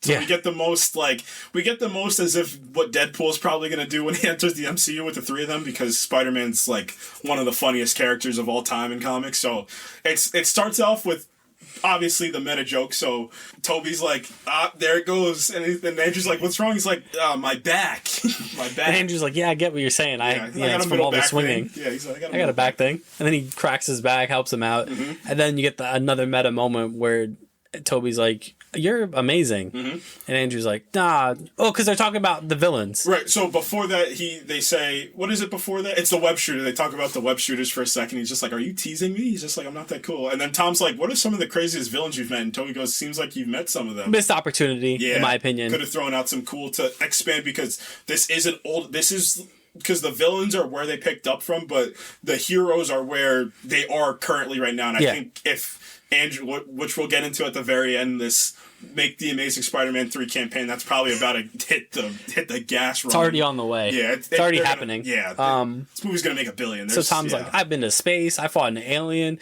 Toby's like, I fought an alien once. And made out of black goo. Andrew's like, man, I'm lame. Yeah. Like, I fought a Russian in a rhinoceros costume. And Toby's like, hey, hang on. Hang on. Again, it's like very like corny, like dad kind of stuff that he's doing in this movie.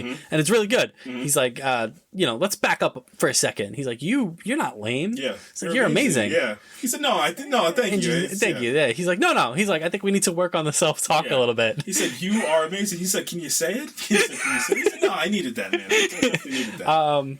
And then Electro and Sandman show up. Oh, man.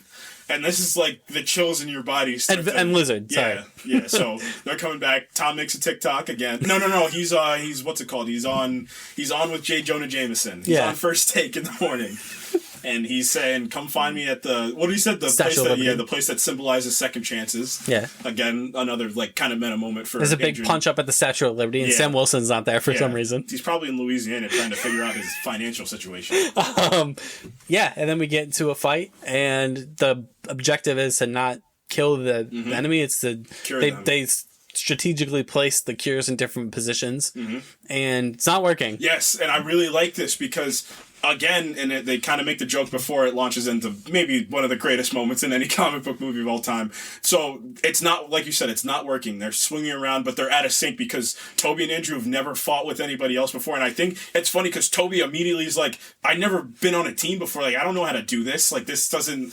I'm usually alone for all this stuff. And Peter's just like, I don't mean to brag, but I was an Avenger. And Toby, again, being way funnier than he's ever been, unironically, he's like, that's great. What's that? He's in the Avengers. That's great. What is that? Yeah, and Tom just goes to launch into a spiel until he's like, how is this helping? Like, what do we need to do? And then, again, Tom, growing up in the role in front of our eyes, says, all right, you guys are going to listen to me now. Like, the youngest one is like, you guys are going to listen because I've fought with multiple people before, and I can lead you guys. And he goes, trust your spider sense, trust your instinct. And Peter goes, yeah. He's like, all right, well, isolate them one at a time. And Andrew's like, take them off the board one at a time. And then Andrew hero says, moment. Yeah, Andrew's like, I love you guys. I love you. He's like, wait. Yeah. I love you guys. Yeah, and Tom's like, thank you. Yeah, they're both like, thanks. And then cue hero shot. Yeah, the Avengers Endgame portal scene. He hits the hero shot. It's the big hero shot. Which one? I hate to compare, but which one you like better? The Endgame one.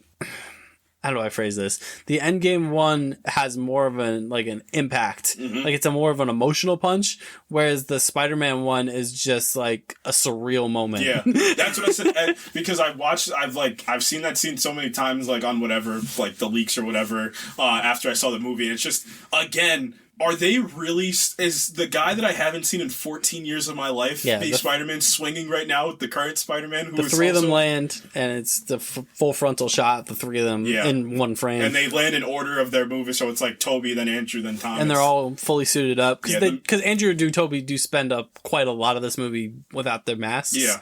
So... you see them all fully geared up, fully masked up, and then there's a big fight. Yeah. the music moment too. It's like they start running off the scaffolding and they jump. Like it's just you're like doesn't get better than that. Like again, like the full out of body experience of realizing that this nostalgic moment has really come to pass. And then it's a big fight, and you again, I hate to hark back on it, but you get why Andrew Garfield is so great. He's making little quips. He's like, "Hey, my old buddy Max, how's it going?" Like, "Hey, Max." He said, "Hey, Max." Oh no, I love when the lizard shook him. He's like, "Hey, Dr. Connors." No, it's great. Dr. Connors, wait your turn. Yeah, he said, "Wait your turn." And he's like, "The lizard guy's here." He's like, "Yeah, it's a surreal, amazing moment that you're gonna remember for your whole life." Like that's the best way to put it. Like MJ and Ned are standing by with the magic box. Yeah, because what the plan is to get cure the box them and away. then send them out. Yeah, basically. Because they're not gonna hit the box because they're gonna die. So what's supposed to happen is Ned's supposed to close the portal because since he's a sorcerer in training, he can't. And then the lizard comes through and it gets a little dicey. He's a little chaos. Yeah, so then they're on the scaffolding, which is important. So it's working. They're curing them. They cure Sandman. Nice moment between Toby and... You want to talk about that real quick? Because Thomas Hayden Church and Reese Fonz are both not in this movie. They just voiced the roles. So I think they just took existing footage, and they just... Still a nice moment, though, where Toby goes, "It's okay, Flint. Like, you're going to be okay. Yeah, we're going to get you home." Like, knowing about his daughter. Like a quick little thing. Yeah, there's a lot of, like I said, a lot of satisfying moments and a lot of, paying off the stuff as well. So Electro is the problem child. Yeah, he is. Again. Yeah. This guy's... I love how Andrew throws out the line, "This is the most powerful he's..." I'm like, this man was like full out stopping people surfing electrical currents. Yeah, and the other one. Bring back God tier Electro from the Amazing Spider-Man 2. So yeah, Electro's the problem child. Doc Ock shows back up, and for a second you think that he's on the side of Electro. And then because he grabs Toby and he grabs Andrew and he's holding them. And Electro's electrocuting them both. And then he turns around. Real heart-stopping moment for my boy Andrew. Yeah, I'm like, oh no. Oh yeah, this is it. My theory's going to come true. Because my theory was that he was going to die in this.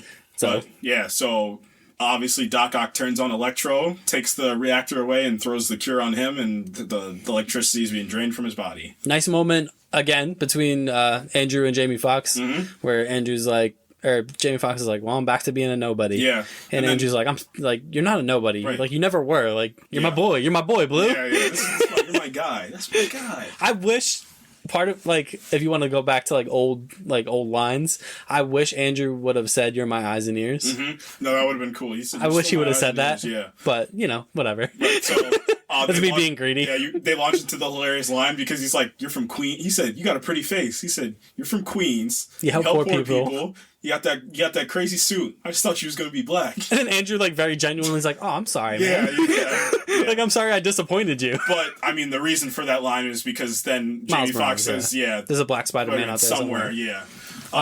Great moment between Tobey Maguire and Alfred Molina. Yeah, they run back the line from Spider-Man 2 where he tells him, "Hey, Peter, you're so old now." Yeah. He's like, "How you been, dear boy?" And he's like, same line from Spider-Man 2 because he tells him before, "You're brilliant but lazy." And he's like, "I'm trying to do better." And he tells him, "How are you?" He's like, "I'm trying to do better." I'm like, oof. Oh, the music moment as well, because they bring back, they bring back the Amazing Spider-Man 1 score for the Electro and Andrew, and then they bring back the original Spider-Man score. And then you'd think, all's well that ends okay.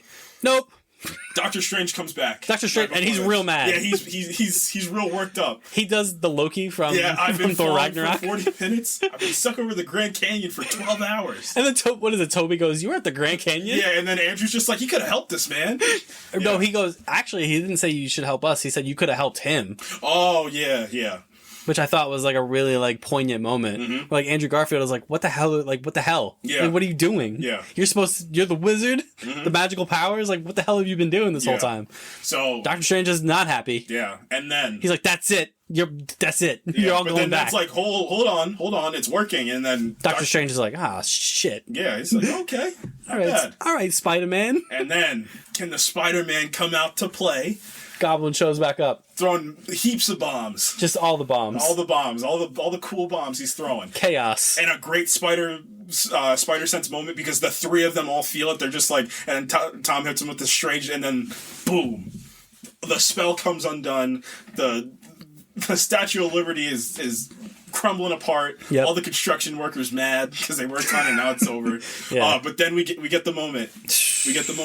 So, like we said, MJ and Ned are on the scaffolding, MJ falls because if the love interest is in danger, then it's not a Spider-Man movie. Yeah, so she falls. Tom goes to catch her, is immediately incapacitated by the Green Goblin. Yeah, Goblin just full out just takes him with him and is gone. And then you know what's about to happen. And she's falling, and then Andrew, another just huge theater moment of he sees, he's like, I'm not letting this happen again. I refuse to let this happen again. So he jumps down, and I love the way they do it because he catches her and flips his body, so if he were to hit the ground, he would hit the ground. Like, I would not let this happen. And again, the hero moment, like, it's not my MJ, but this is somebody, like, I can't let this happen to anybody else. So they land, and then he says, "Are you okay?" And then he starts tearing up, and then she's like, "Are you okay?" And the whole theater's like, "Oh no." She goes, "Are you okay?" And he's just doing like this, like slow, like nod, and Tears you see in his eyes, like the relief, like it felt like a release of just emotion. Yeah, like if I could, at least another version of myself can be happy. God, he's good. Yeah, he's sensational. Did I I'm trying to, if you didn't notice, I'm trying to do all the Spider-Man ad-libs that they do in all the comics, like amazing, sensational, spectacular. Superior. Yeah. And then it's on. Rumble in the Jungle. Yeah, what did I name this? I think I named this Green Goblin versus Peter McGregor. Yeah, it's on. This is great. Yeah. Great fight scene. It's, like, again, this is a raw fight. It's not like this big, it's just straight hand-to-hand action between two people with And it's not a superpowers. particularly close fight. No, it's not. Like, Peter's hand, because, again, it goes He's not holding back. Yeah, it's like that one Spider-Man comic where it's back in, I think it's 542, Amazing Spider-Man, where he goes to the prison after Kingpin has, I think this is after Civil War, and he tries to have Aunt May killed, and then he just lays into Kingpin and he beats him with one an moment inch, where he leaps in the air and punches down through the shield. Yeah, and he dents, like, full out, like... I think he goes through it. No idea. And, like, another, like, the suplex moment, like, he lit, like, for context, like, Green Goblin, like I said, he's like a super soldier, but... Spider-Man's had it. Yeah, he's at his wit's end. Yeah, he goes that, he does his spider pose, and he's just like... What does he tell him before Tom gives him, like, he's like, too weak to send me to die. He's like, no, I just want to kill you. I just want to kill you. Yeah, that's what I want. Like, that's the whole point. Yeah, like, it's like the Joker for Batman, Green Goblin for Spider. Like, I want that. Like, I want that confrontation. It's so good. And yeah, he's pummeling Goblin. Goblin's laughing the whole time. Like, he literally picks him up, turns him, and folds his body in half. Like, So Tom picks up the glider and is ready to kill him. Like, he is going to kill him. And then, lo and behold, it was gonna happen. As soon as that started, I was like, it's gonna happen. Yeah. Toby steps in and kind of eats holds the glider so he can't impale Ock with it, or can't impale Green Goblin with it again. And it's just a nice... I kind of wish, like, when he did it, Toby would have just shook his head, no, like, don't do this. Like, but it's a good moment. He just gives him the look like, what did May tell you before this? Like, this is not who we are. This isn't. And then Green Goblin stabs him. Yeah, so he stabs Toby, and, like, the whole theater's like, oh no, they're gonna kill him. And I thought he was gonna. Probably should have killed him, to be fair. Yeah, because he stabs him with, like, a sword, like, through the back. But I mean, Spider-Man can heal. That's where I was like, okay. Still probably should have killed him. Captain America's been shot at point blank multiple times and lived, and Spider-Man's more powerful. Still probably should have killed him.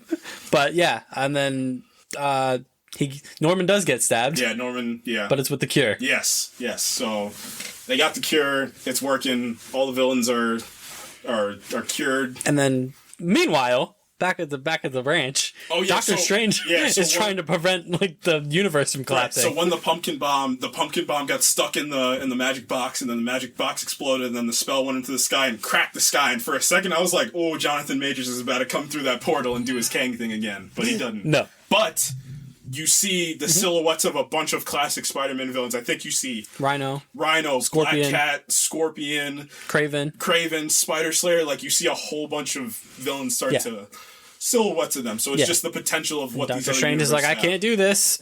And then he's like, look, man, if I'm gonna... And Peter's like, well, the only way to stop this is if everyone forgets who Peter Parker is. Yes, so the spell is flipped. Instead of them forgetting who Spider-Man is, it's them forgetting who Peter Parker himself is. So, yeah, it works. It's a goodbye from Doctor Strange to Peter. He's like... Each goodbye is great. So before he hugs the three of them, and then again, the surrealness of this whole fever dream, which is 2021, of three Spider-Men holding each other. And then Andrew Garfield says to Toby's like, "You gonna be all right?" And Toby's like, "Yeah, I'm all right. No, he's just like, I think he says, you're in a lot of pain, aren't you? He's like, yeah, I'm in a lot of pain. Yeah, so Tom goes to Ned and MJ. Ned and him do the handshake and they hug. Like, that's one of my favorite trios of friends in movies. Yeah, and he's like, you're going to forget who I am, but yada, yada, yada. Amazing moment. We'll meet again in another life, basically. Yeah. And then he goes up to Doctor Strange, and Strange is like, see you around, Spider-Man. Mm-hmm. Great stuff. And the spell is cast. Yeah. And that's it. So, yeah, everybody So, that's the movie. That's like the... Pretty much. Yeah. That's pretty much the end of that's ostensibly the end of the movie. Right, so that's it. Then we go into like an epilogue. Yeah.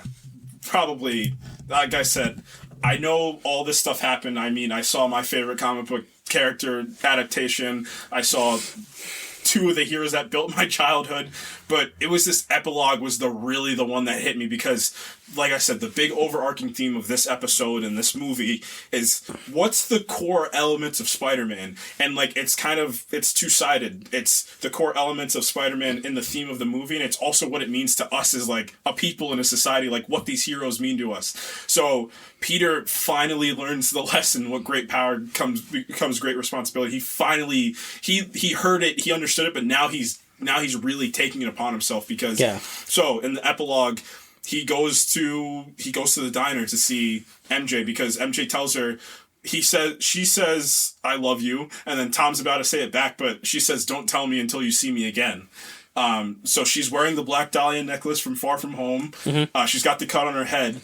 But he walks in, they don't know who they are. He's got a big speech planned. Yeah, he's practicing the speech on the way there, and he walks in there and he says, you know what? Because they get into MIT, so both of them get into MIT, and he says, maybe they are better off without me, and you believe it too. You're like, shoot, maybe they are better off. So he's just like, takes his coffee and he's like, see you around. There's some great moments in there. It's really heartbreaking. Yeah, that's some of the best I've seen Tom Holland ever.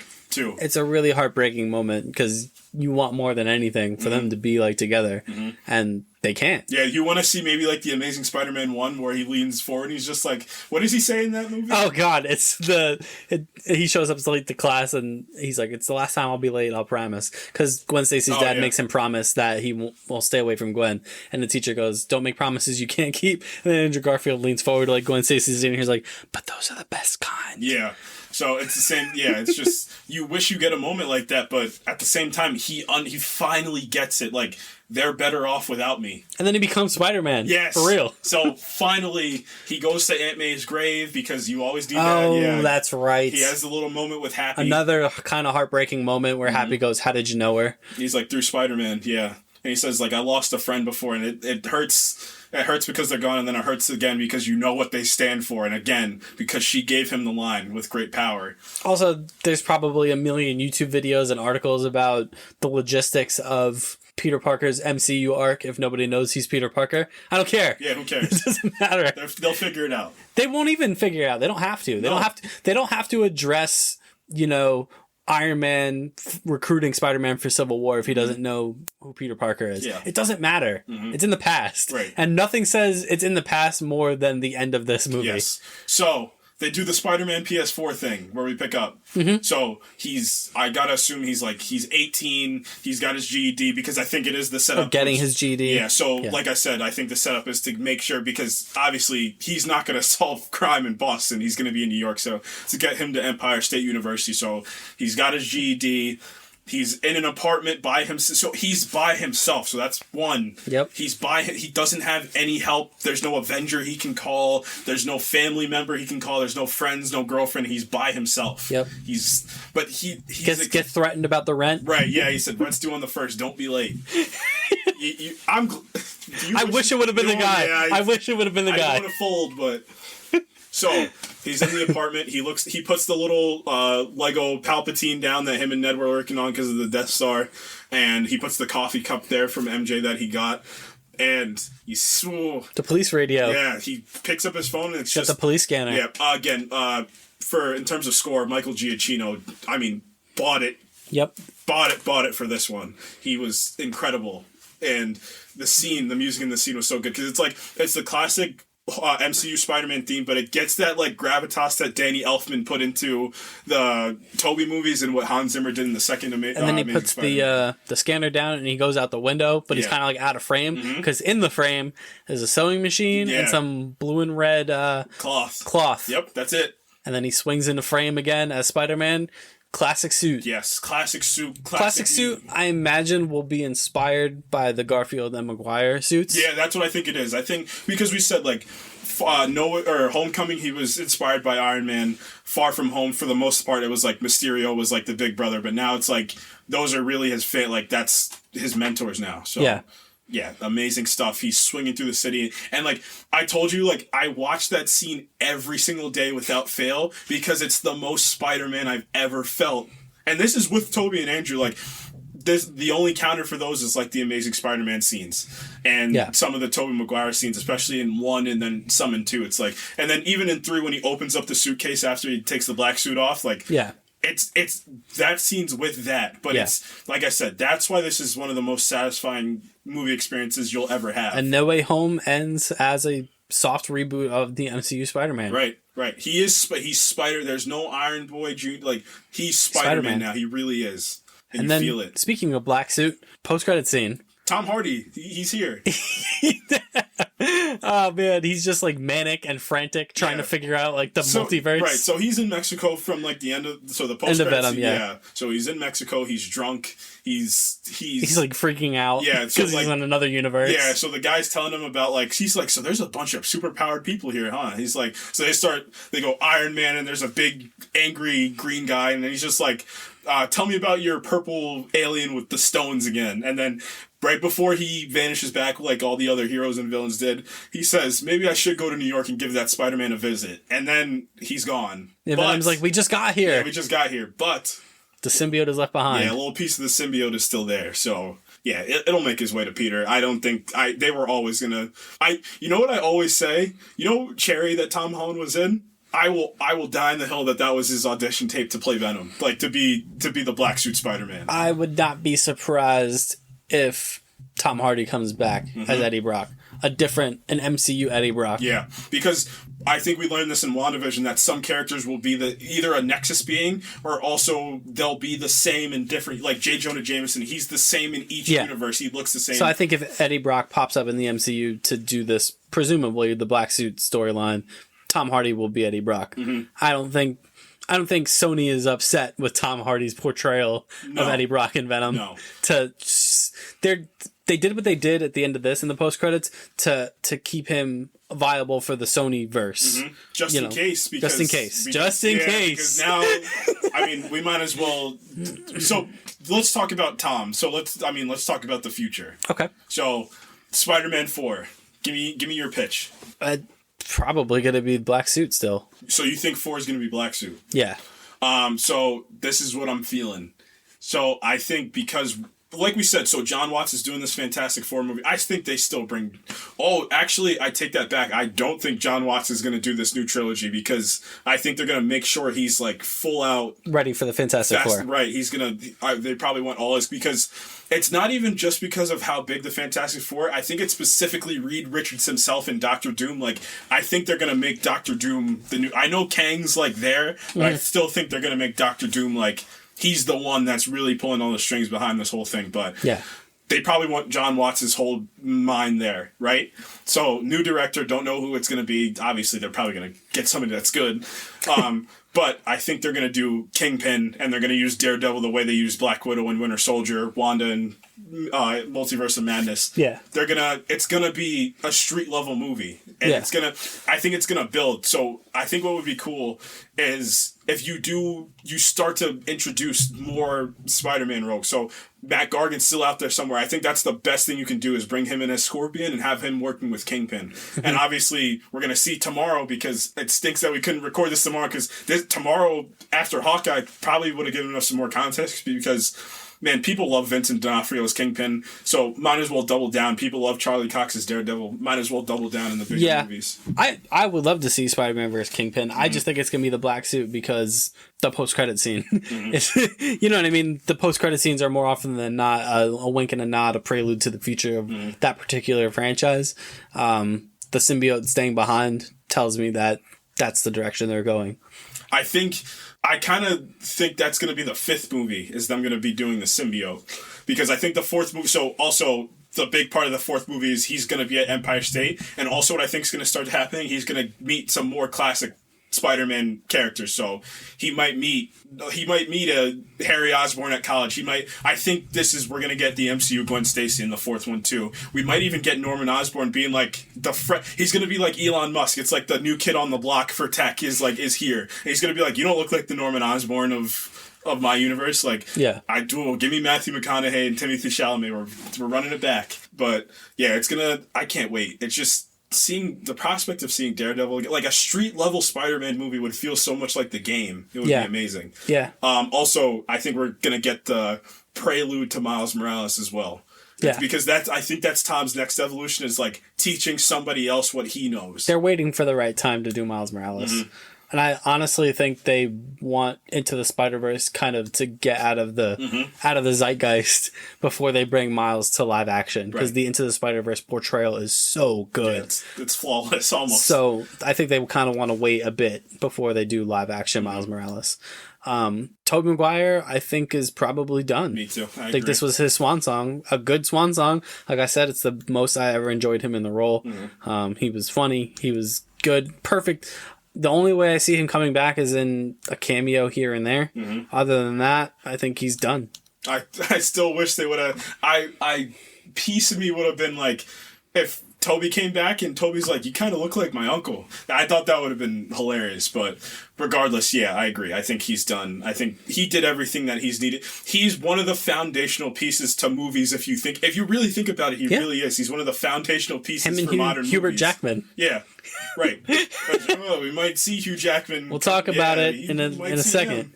But yeah, so Andrew, let's get into it, because this whole campaign's starting, and I want my money. Yeah, I want my money. Damn it!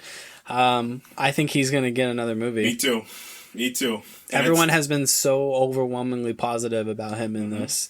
And so for all the tweets that we've been seeing and posts of like Andrew Garfield's so good. Like, there's articles being written about it. Yeah. About how how comic accurate. We're like we know to tell you. I think And it's a great spot for Sony to be in. Mm-hmm. Hopefully they don't fumble this bag that they've been gifted. Yeah. Because I think he could be the Sonyverse Spider-Man. Yeah, that's the interesting point. Could he be the one that's been in that universe with Venom, with Morbius? And honestly, that would make a lot of sense, just with all the Oscorp stuff that's going on top of that, too. Mm-hmm. It would be interesting if, like, Dane DeHaan was still running around there as Green Goblin, like, that you had all these villains out there. It would probably be the most rich Spider-Man universe, too. Yeah. So I can definitely see that happening. And then they did shoot the scenes with Shailene Woodley, so I don't think it's past to give him a call and then to kind of pay off the line in this movie of like, I got bitter, I don't have time for the Peter Parker stuff. Like, maybe she comes back into the fold and it's like, hey, we saw each other for a little bit and I tried to help you through Gwen's death. Like, you want to go out sometime? And like, that's kind of how they pay that off too. Like, I can definitely see them bringing her back.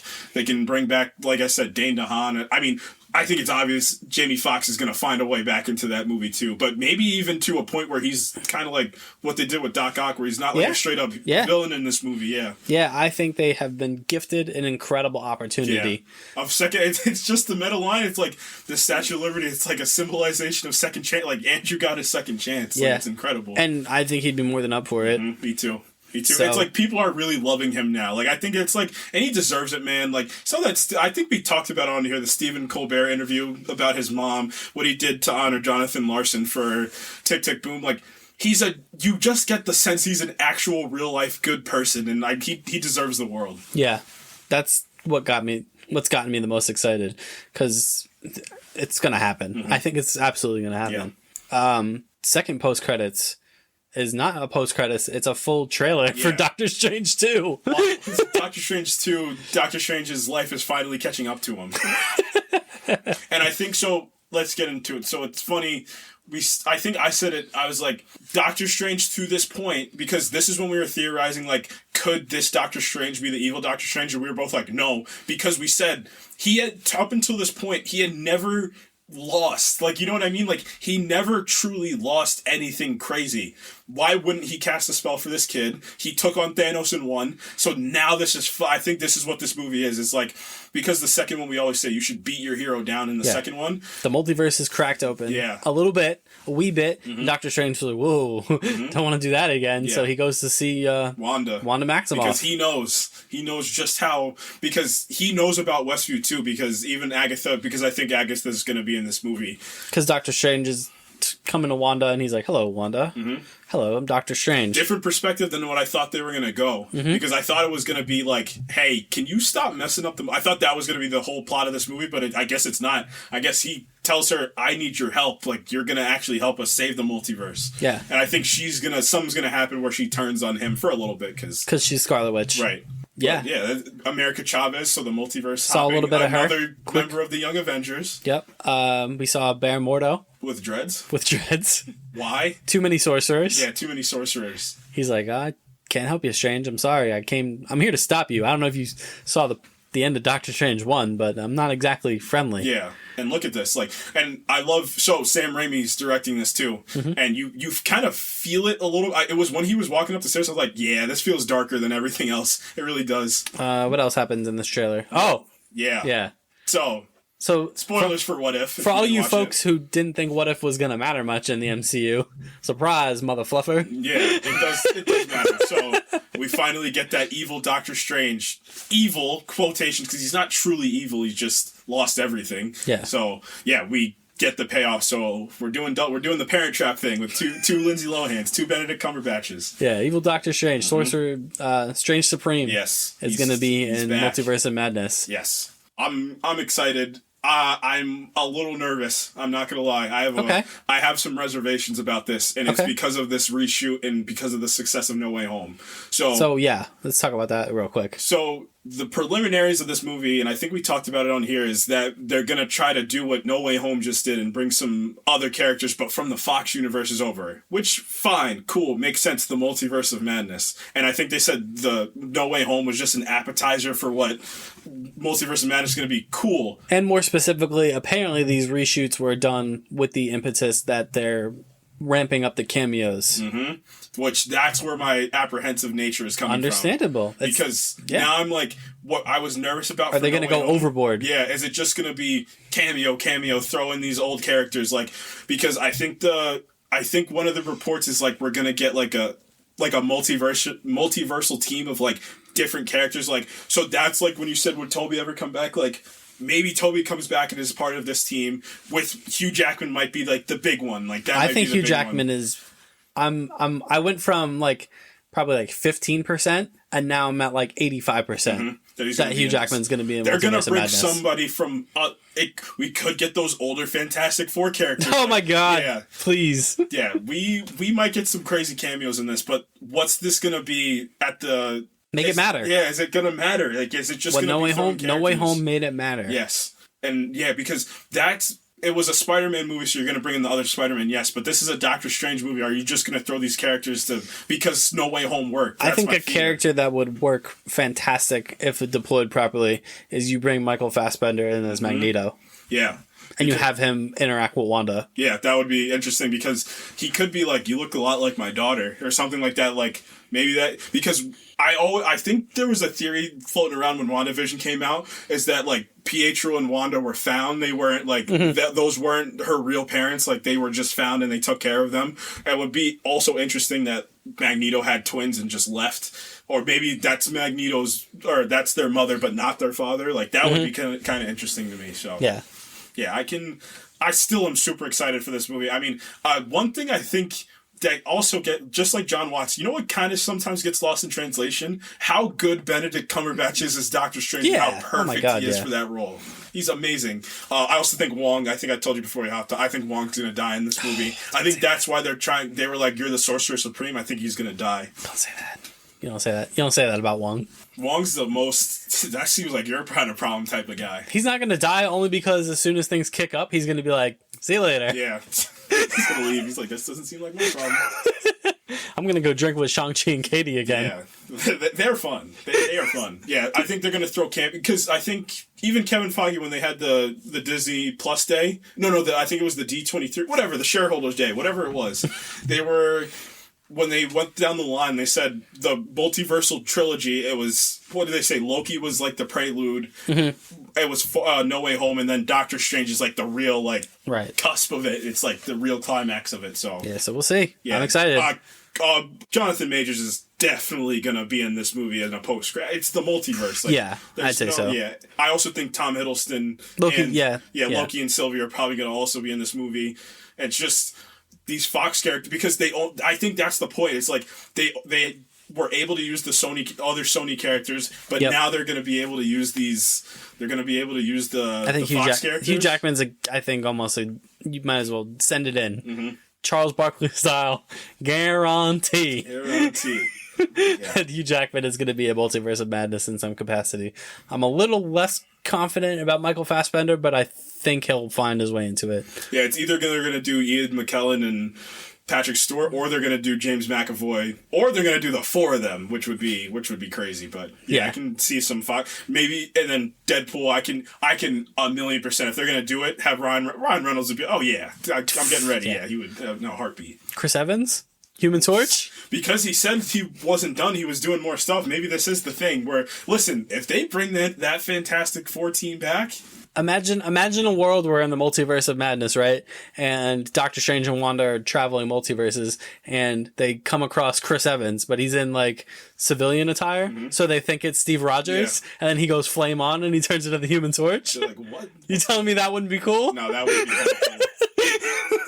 They're like, oh my god, Steve Rogers. And then he's like, who? Yeah. He said, my name's Johnny.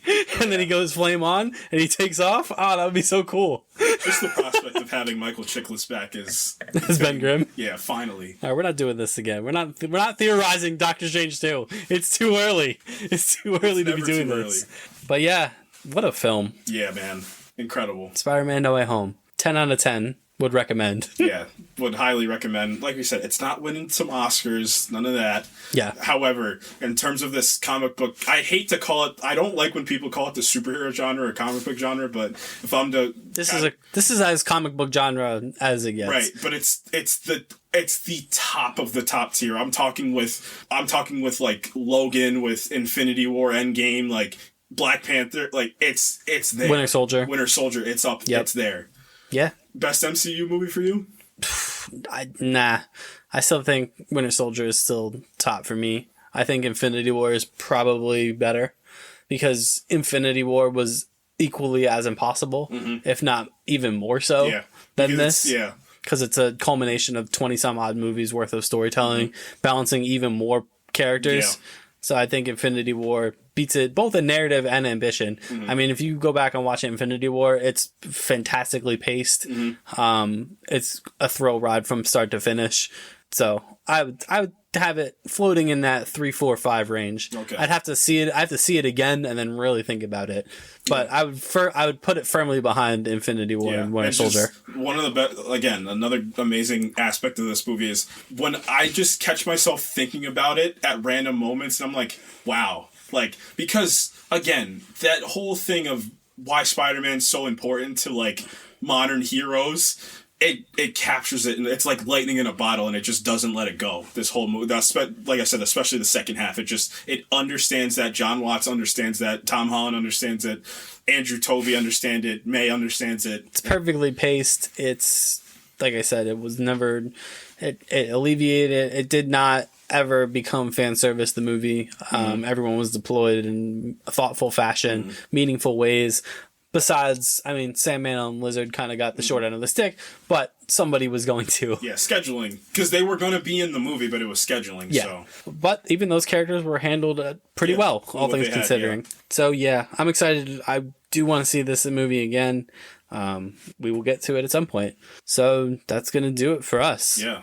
What we got coming up? We got the end of Hawkeye coming up. So we're not back. Yeah, we're not going to do the Matrix next week. We're going to do the Matrix the week after next because Hawkeye is probably more important for what we're doing. I love how funny it is that we're doing Matrix as the first movie of 2022. Yeah. It's like this different universe that they have to deal with. Hopefully 2022 is a little bit better. Yeah. So I'm excited to see The Matrix, though. I'm excited to see Keanu Reeves, Carrie-Anne Moss. It's got a pretty spectacular cast. So Yeah, Abdul Mateen is Morpheus. Yeah, that amazing Dr. Manhattan and Black Manta. Yeah. So yeah, I'm looking forward to it. But Hawkeye, I think, is going to kick up a lot with this finale. And they said season finale too. Yeah. Which makes again. I'm gonna stick my theory. I think that Jeremy Renner's gonna die. I'm gonna keep it, and they're gonna next season's gonna be Elena and Kate Bishop are gonna be Hawkeye and Black Widow. So that's going to do it for us here at the Project Infinite podcast for the week. If you want to give us a follow on Twitter, that's ProjectINF_pod. We are on Facebook. You can share us from there with your friends and family. You can listen to us on all your favorite podcasting platforms, Apple, Spotify, Google, anything. iHeartRadio. We're listed there if anyone still uses that. Amazon Music. We're there too. You can follow us on Instagram at the Project Infinite Pod. Yep. I think that's everything. You can email us, projectinfinitepod@gmail.com. Yeah. Got anything that you've been watching recently? Spider-Man. The lead up to this, I was just watching clips from the other movies. I watched that intro, but again, after the movie came out on YouTube, because people couldn't help but record this movie in the movie theaters, I watched him swinging through the city at the end like 50 times in the last 4 days. I can't get over it. It's so perfect. Also, can we normalize not filming movies? Yeah, for TikTok clout. Yeah, that's just. If I would have seen the whole movie from the start to finish, I could have watched the entire movie if I stitched all the clips on TikTok together. Yeah, y'all got to stop that. Yeah. Thank you, because I could watch the scene, but stop. Your likes are not worth it. Yeah. Your likes I hate to sound like the Tobey Maguire of this podcast. You are, though. You're like you are like a cool youth pastor. And be the grumpy old man, but knock it off, you crazy kids. I binge watched The Witcher. Second season of The Witcher. How'd you like it? Very good. Oh, what do I mean? Keep going, because I forgot. I did watch something. I binge watched The Witcher. Henry Cavill, your favorite actor. Yeah, my God. It's funny because I was watching clips from Mission Impossible yesterday while we were driving to go see Spider-Man. We were talking about fight scenes. He's great. You can tell he's incredibly passionate about Geralt of Rivia and maybe he should be passionate about something else, Warner Brothers. That'd be great, right? He's super passionate about that Witcher universe. He's already committed to doing 7 seasons of The Witcher. I believe it was Fray Allen, the actress who portrays Ciri, said that he's like a Witcher encyclopedia, on set. Because Henry Cavill's a nerd, but people don't think it. When they're shooting scenes, Henry Cavill will be like, "Can we do a scene from page 238 of the blood of the elves or something like that?" And everyone's like, "What are you talking about? This guy was building a PC on stream. What are you guys talking? What are you talking about? You Henry weirdo!" Cavill nerd confirmed. Can you just act for us, Henry? Please. He's one of us.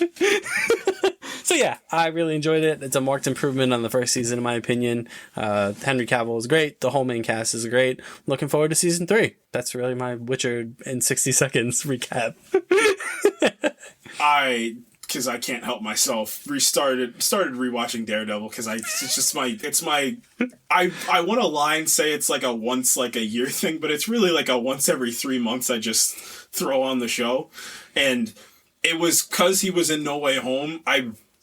You watch it through a different lens now, and he is probably one of the most perfect castings I've ever seen in my entire life. I'm excited to see more of him in the MCU. He's just... It's the little mannerisms. I love when he just moves his head because he's blind. So it's just those little head movements he has.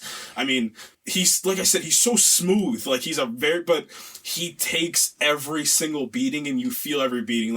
I watched I think it was the season 3, the one take from season 3, because every scene gets so it goes from the hallway fight to a stairwell fight to a full out prison riot fight for 12 minutes straight. Mm-hmm. And it's when he gets injected with whatever it is to make you go to sleep. Some drug, yeah.